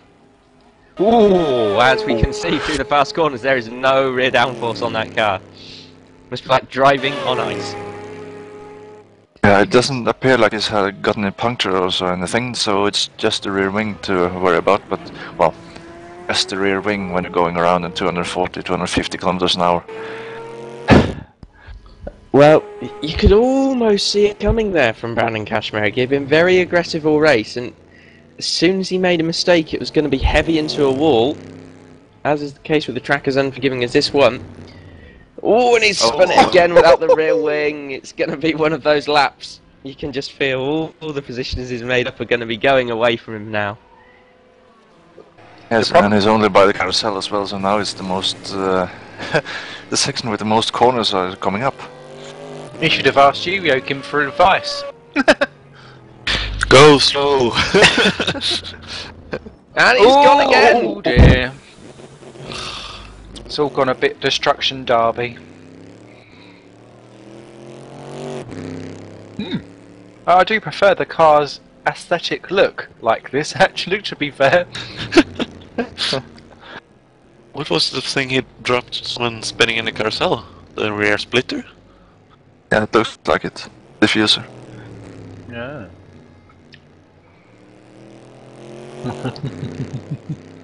Oh well. So Kazmeric limping back there. Quite soon he'll be caught by the Speedmaster and the Sim Racing PL and the Simco Dream Team. They're still all close together. Paulik, I thought, had actually won out in the pits. He's dropped some 16 seconds behind that lot, so I don't know if he's in trouble somewhere along the line. And Starlin Van Buren during the pit stops has dropped from 9th to 10th, so they've lost out too. And the GT2 team's now 4 minutes behind our leader, Wilfried Van Brink. We've barely seen because he's just busy waltzing away up front. So he's going to have some drama with some traffic, I think, before we spend any attention on him. Oh, and Kazmeric again. I'm in the grass. Oh, and I've got word that Ivar Bratlin is, for the Arma Motorsport, is gambling a little bit with the fuel there. Yeah, Kazmeric. Tracks Crashmeric. in that direction, mate. Here comes Soren. Lights ablaze. Hello. Yeah, sensible there from Brendan. It's a wily old one. This is Brendan Kazmeric's application for the race department stunt driving team. Well, he's hired.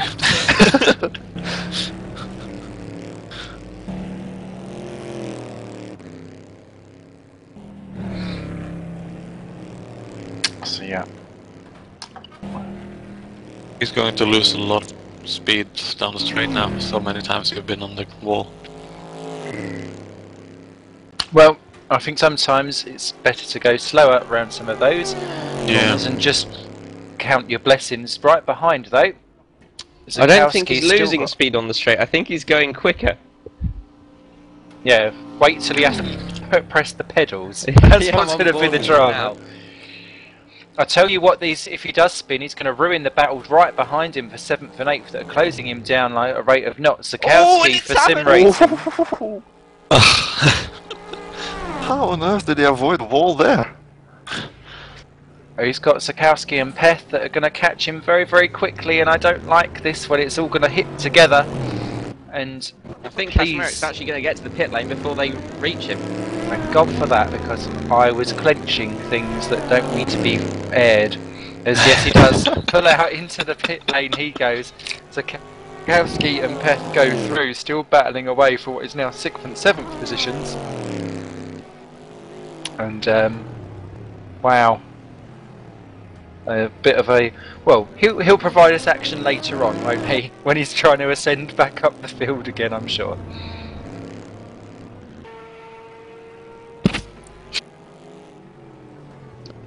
And are we expecting some pit stops from these GT2 cars anytime soon? Or have I gone and missed them being halfway?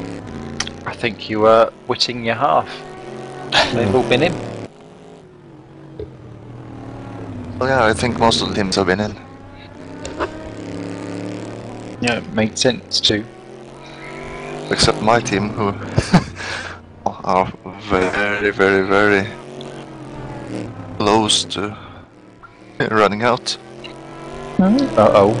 Welcome to the race in P27, Andreas Stankiewicz for LT United in the GT2 class. Didn't see him sneak in there, so congrats to you making it onto the grid. Over the man for a thumb up on Facebook if everyone wants anyone to like their status.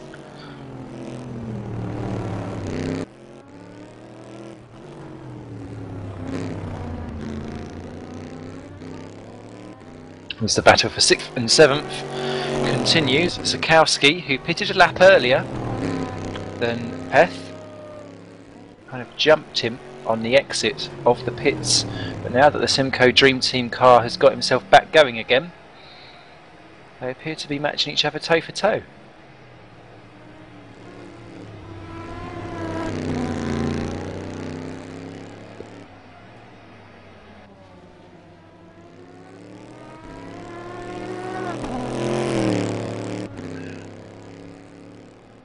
Alright, let me just take a quick look through some of the stuff on the forums. GT2 leaders in the pit lane. Oh. And second place. Only Boy Vandelar in the Spiker continues on.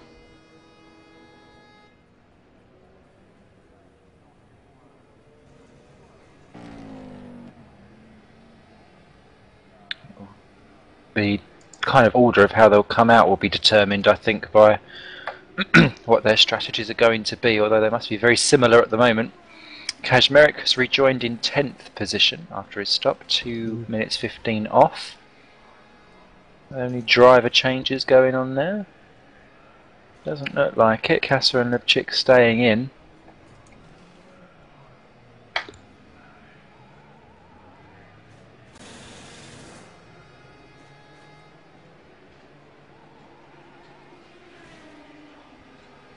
Marius Burt into the pits for the Simtech Motorsports GT2 car.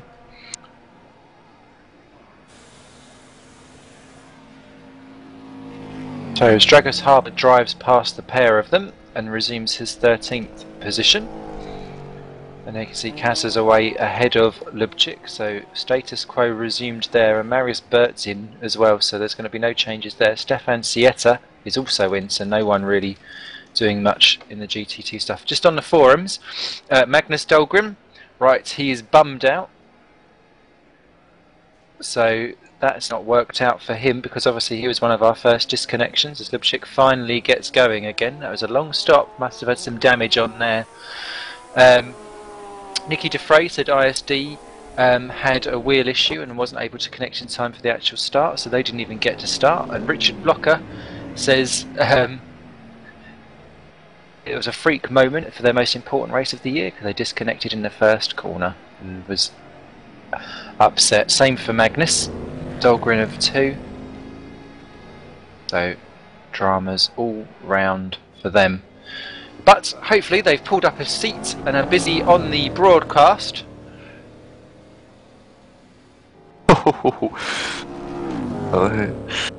The RMI Motorsport car had 1 liter left in the tank when they got to the pit stop.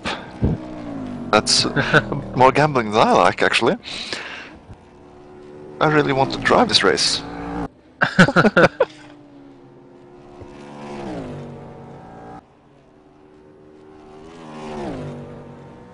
David Gent going into the pits as well, I see.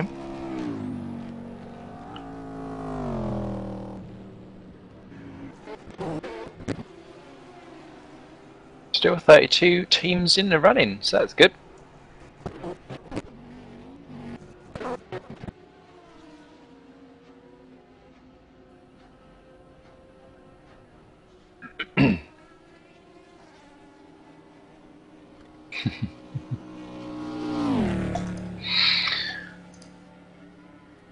Well, looking by the standings right now, it seems like the in the GT1 category, the Saleen is the car to have. Do different cars have particular advantages around this type of track? Because I thought this track kind of has a lot of everything. Oh, is Stahl and Van Buren are out from 10th? Oh dear. I may go and try and find out what happened there. That's a disconnection. Yeah, Right after Bergwerk.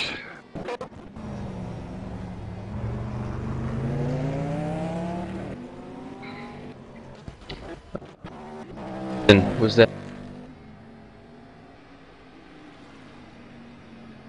What's up there?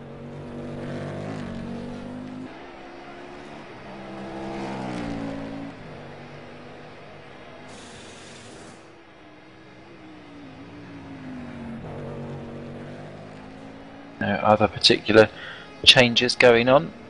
Currently out there, Botnarenko has just rejoined the track and has leapfrogged Marketon Bolgen and Gary Allen through the pit stop phase for 28th and 29th, but no actual overtaking on track as Nigel Middleton rejoins in 30th. Still. I see Dragas Haba is about to catch up with Lee Palmer for 12th overall. 7th in GT1. That'll be the battle of the recoverers, isn't it? Both Yeah, had but judging by the pace that Drago is catching up to Lee with, I don't think that will be a match, really. unless they start driving into each other a little bit. Well, you never know.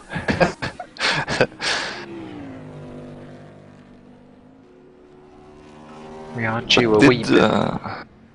Did Boy van der Laar go into the pits earlier, or is he just very good at saving his fuel? Oh, it looks like he's very good at saving his fuel, actually. So how would you save your fuel going around this track, Roy? Are you just short shifting, or have you just put it down to boost 1, or...?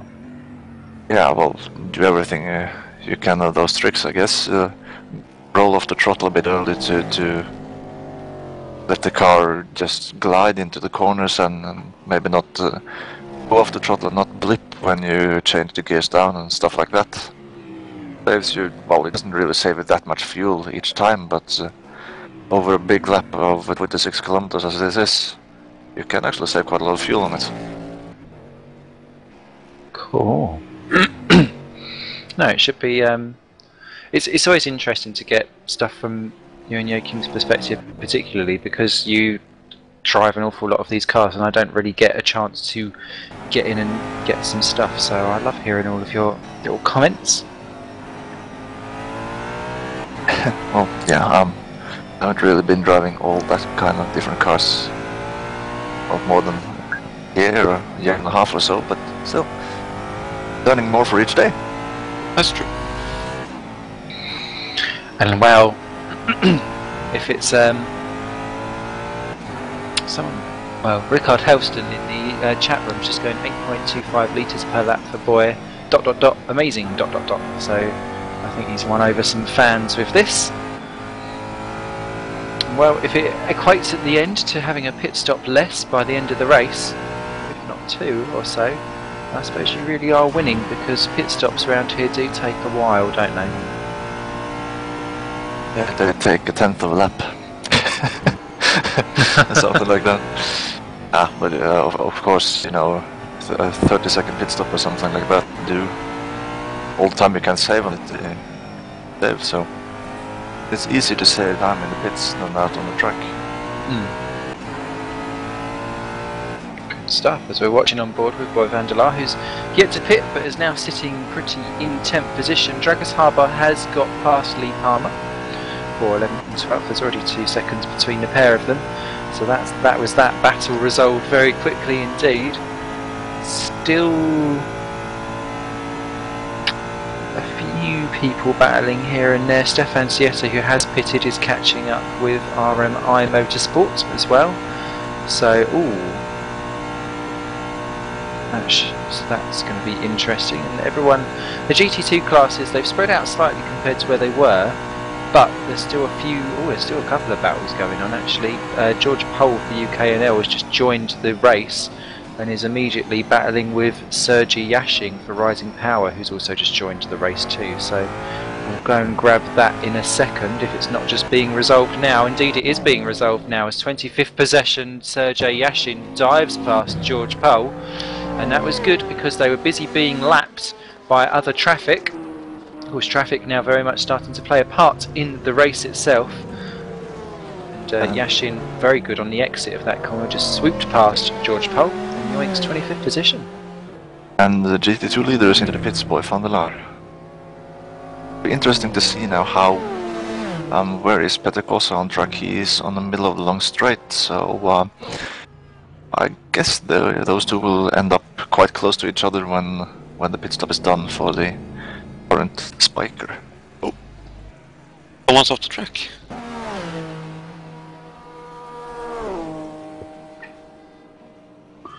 I think that was Radek Zakowski there going off in the background, I'm not sure.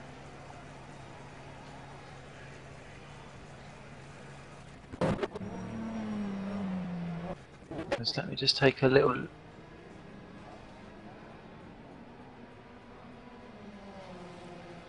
Replace all to lag, and Peter Kosa goes past Boy van der Laar as van der Laar is exiting the pits. So Peter Kosa then back up into the lead of the GT2 category. Those two have actually gotten away from Roma Jubcic quite a bit.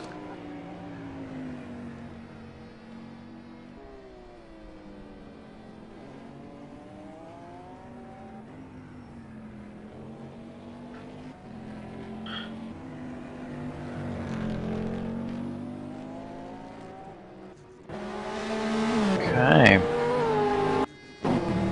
Well, George Pole actually, just while we've been looking at that, has dropped behind Peter Mazuzak for Sim Racing PL Raceboard, who's busy trying to get himself off the back of the field. So George Pole now down to 26th, so he's losing positions time over fist, or hand over fist, sorry.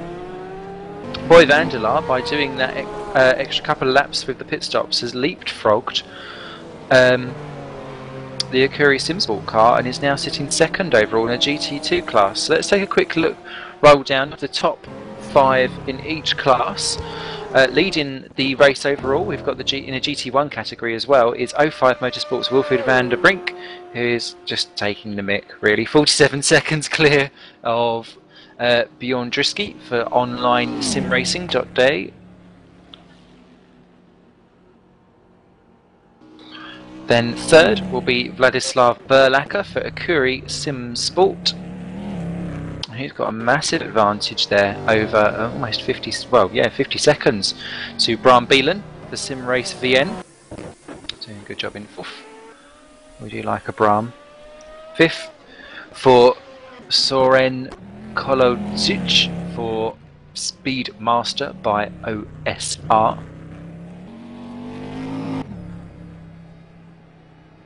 And apologies if the names are coming up wrong on the broadcast, but those are the real team names that I'm saying, not what's displayed on the screen. The GT2 class down in P12 starts off with Petr Kaza for Torrent Motorsport Mobile, leading that collection around, and he's not got much of an advantage over Boy van der Laar, who is also in a Torrent Motorsport team in second position. Then Roma Ljubčić for Akuri Simsport. Once again, Akuri locking out the bronze position on a podium slot. Third overall for GT2. Then welcome to the race, Daniel Faber for Simtech Motorsports in fourth position. And the extremely skinny on fuel RMI Motorsports, Ivor Braflian, who they like to race on fumes by the sounds of it. Very marginal indeed. We did see two cars on screen when we looked at Daniel Faber, and that's because he's lapping Erik Stramne, who is driving for... I do like the sponsorship you've got on the rear wing of that car, right? By the way. It's nice, isn't it? Oh, please, just don't bin it now, Ivor, because otherwise that would just be a disaster. If I wreck it, I will bring the spoiler to you. Okay. Do you know what? I will pay for UPS to ship it over. That would be an interesting call. Hey, UPS, I have this game with a rear spoiler and I need the rear spoiler shipped. Wrap up some pixels for me. Do you want it in a Dropbox? Yeah, actually, he's been caught quite quickly by sixth in class, Stefan Sieta, by a couple of seconds there, and Sieta's going to have him by the end of the lap. So I think Team RMI Motorsports is going to be under attack any moment soon. The gap now 2.6 seconds, or 2.4. It's going to cross over now. No, it's 1.5 now. I think we're on for a battle on our hands here.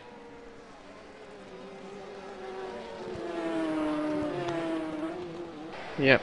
You can see that Stefan Sieta is just a little bit happier on the brakes and through the corners.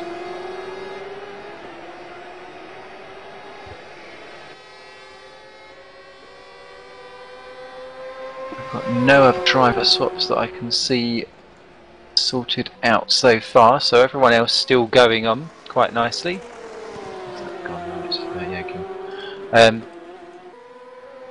As we're starting to prepare for maybe our first driver interview of the day, we shall see.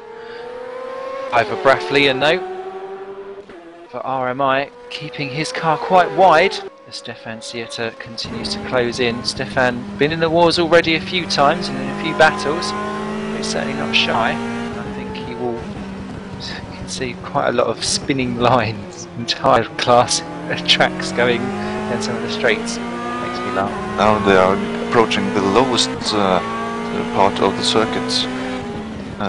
The lowest altitude of the circuit is right at the bottom here, down near the town of Ardenau. Oh, and we've got a guest. Awesome Saurus. Is it Santa? And do you bring goodies of an electronic nature? Welcome to the commentary booth, Ryan Walker. You're an ace, aren't you? Oh yes. Are you acing it? Definitely. Down in P29 currently at the moment. But running, more importantly, you are running. How's it going for you guys so far? It's going real well for us so far. Nigel is in the car at the moment and doing a real good job. He's not really pushing, he's just driving at his own pace as I've been advising him to do. He's doing a really good job so far. Awesome stuff. No problems or dramas so far? Not so far. Like the so far going on, that's very, very close between Sieta and Leon there. Sorry if we keep breaking away every now and then. It's just this is looking like a juicy battle on our hands for 16th and 17th overall as they go around the carousel, and the RMI car only just clinging on to the edge of that like a floater that just won't go away. So when are you due in the car, Ryan? I'm due to get in the car at 7 o'clock tonight, and this my plan for my stint is just to get the car to the end of my stint tonight and hand the car over to Neil.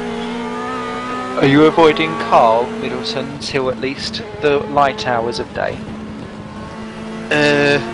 Sorry, I'm handing the car. Getting mixed up. I'm handing the car over to Neil at 10 o'clock.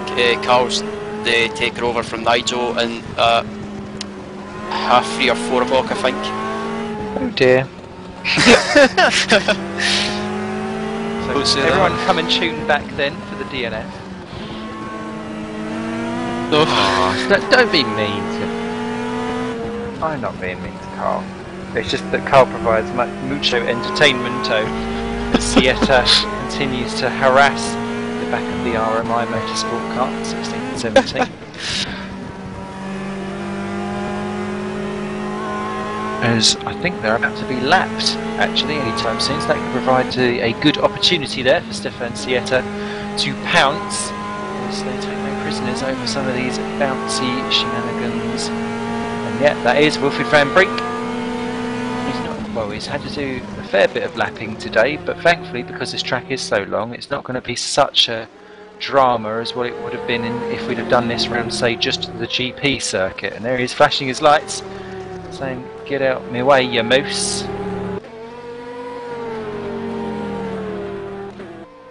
So, I have to say, I love the Norwegian livery car with the spoiler, with the Simon Smith fan club. Loving that. Thank you. Apparently, underneath the pace car is Oscar Hardwick fan club. I don't know if that's actually been confirmed. Well, should we have a pace car situation, there is actually a reward going out to whoever rolls the pace car over. So that since I'm driving the pace car, I hope it won't happen. Well, actually, after this point, it is not painted under the car because you can't paint under the car. Ah. But the driver has it tattooed on his right arm, so... Pictures or Under lies? the livery. Pictures or lies? Well, I was going to say you had pictured on his bum, but we'll just leave it there. Good battle for 23rd and 24th position actually between Jill DeHaan and Sergei Yashin.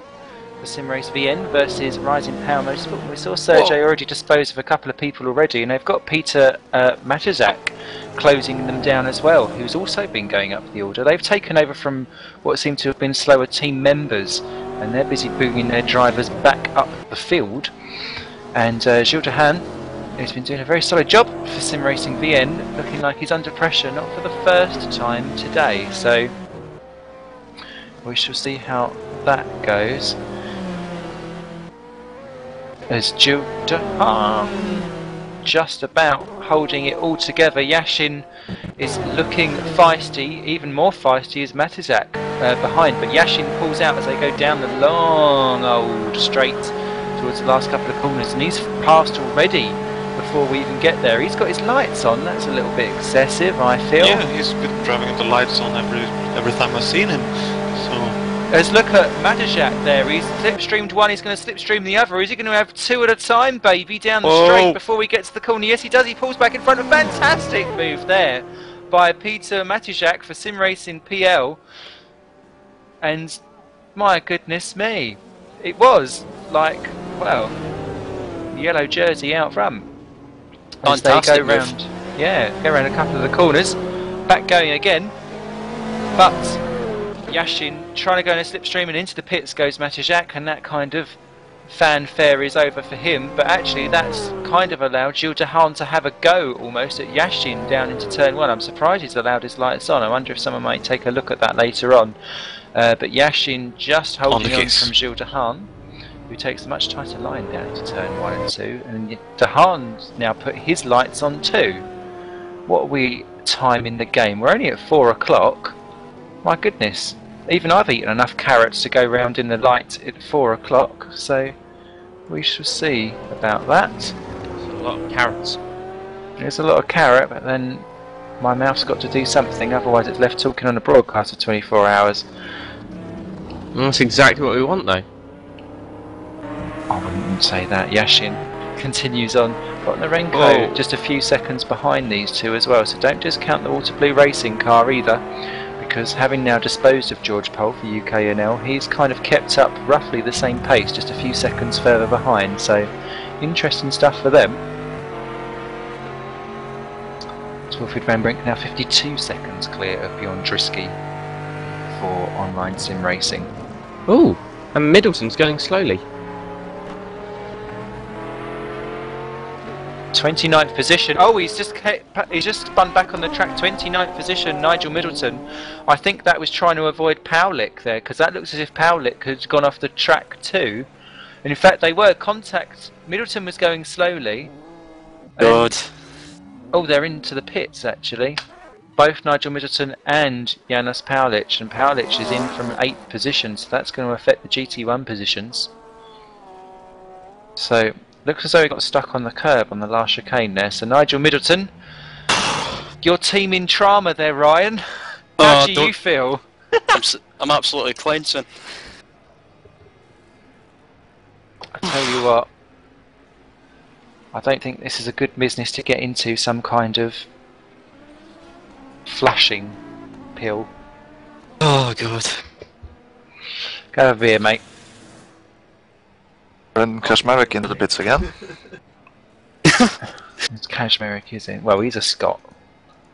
Us Scottish people don't need any excuse really for a beer. Zukowski nearly leads in 6th. Sieta applying the pressure to Brasiliang. Isn't he passed yet? Nope, not No. passed yet. He's Oh, in you know what? P16 currently at the moment. Yeah, you know what? Before I went, before Ivar did take his pit stop, I did see that Stefan Saiter was going past him and pulling away from him on the lap where Ivar did all his extreme economy driving, and now after Ivar did his pit stop, that Stefan is behind him again. So something has happened there.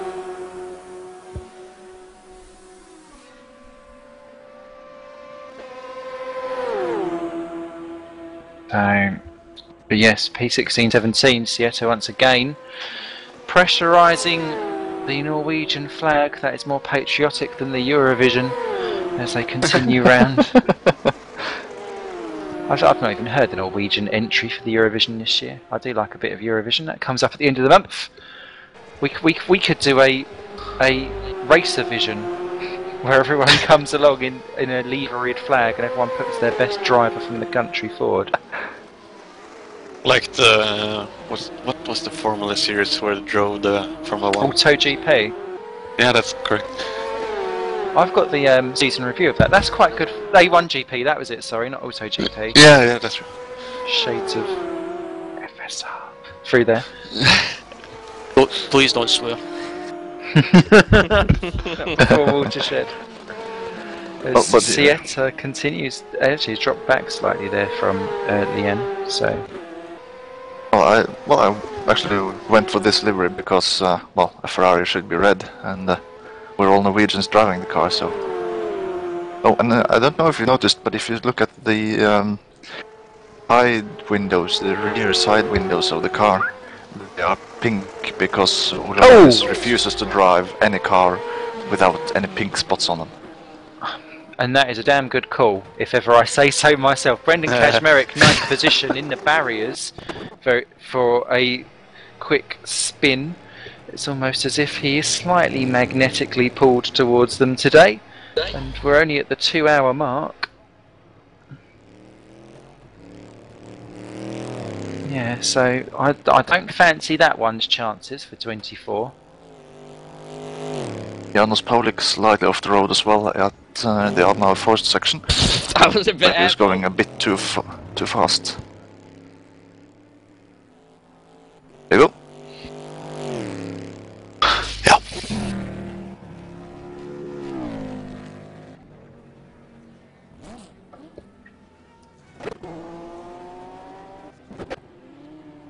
So we've got. Yeah. We're now looking at Right Boy front. Vanderlaar. That looks as though he's in trouble. And yeah, he's struggling to get the car together apparently. He's been in the wall somewhere, so that's another car in problems. And as Ole Marius Meervold says in the chat room, Pinky for the win. Can't beat Yeah, I it, certainly hope so, Pinky. that my car. Gotta love a bit of Pinky. And that's why the SRO car has Pinky on it. And Brendan Kazmarek spun the car again. What a surprise. Oh, and Sieta's I'm- making the move. He's Down up into 16. P16, Is side by side, and he's through. And let's see what the little Norwegians can do. They might be able to throw a snowball and put him off into the next corner. I've seen them. And Little. Kazmarek is off again. Not having a good time today. I'm not even surprised anymore. Well, Brendan is such a good driver. So he should be doing better than this. Yeah, and there's Stefan Saiter is passed. He is indeed up That's to for 16. fifth and sixth and in the GT category, so... Well, but we're still 3 positions up from where we qualified. Well, the only way is up, as Yaz did sing once. Was it Yaz? I hope it was. Soon to find out. Before my time. What kind of oldie do you think I am, Mr. Cameraman? I do have politely receding hair at the age of 28. Not good. I'd like to call it, yeah. Just for men. Yes. But the only thing kind of going on that's coming up. And I've got a name for you to pronounce, Simon. Oh God. Position number 19. Oh, Stanky Vicious. Ah. And Andreas. Oh no, I know him from my open wheeler and GRCE days. We used to race together quite often actually, because he would like to bin it on the opening lap and I wouldn't, and then he would spend about 5 laps trying to ram me off the road before I just go. I'd be a crying mess on the floor. Good man, actually. Thumbs up. But if you give me any other Eastern European name, I will fail. Yeah, I've got the Google Translate open here, so I'll Oh, good. run the names I'm unsure to I will just call through them that Bob. one. Hey, Simon. Yeah? Guess what? What? We have a visitor. Yay! Outer space. Yeah, a Yeah, visitor we- from outer space. Did you select this visitor because it would be a name that I couldn't pronounce? Oh, it's so easy. Even I can do it. Wiesenmuller. Yeah, it's correct. Wait, what's your first name? Because I know R It's is... Robert. Ah, see, I can even do that. Got Robert Wiesenmuller in the chat box. Who are you? Where are you from? And who do you represent? I'm representing Roaring Pipes Maniacs. I'm not Oh, driving, dear. but I'm kinda coordinating the team. Do you think you And- should be driving?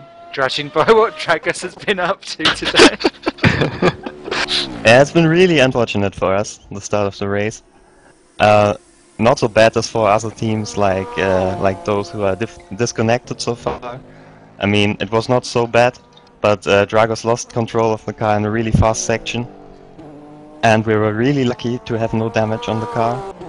But still, we had a puncture, we had to repair it, and we are really far back now. And I hope it's going fine now. Awesome stuff. Well, now you're back up into the top 10. You've got a little bit of time to make up, but plenty of time, of course, to do it. Yeah, I think we're still about 1 minute behind Ren Kashmarek, and he's also been in a lot of trouble. He'll be. That's all right. He'll spin off. He'll be fine. So who we got next up? Powlich. He's 2 minutes away. Although he's been in problems too. You could still win. It's all good. As long as you're not lapped, you're fine. I think. So, any expectations for the end result? Yeah, we were kind of hoping to get a really good result because we have a strong team, 4 strong drivers. Now with the incident, I'm not really sure if we can do it. I think we were slightly hoping for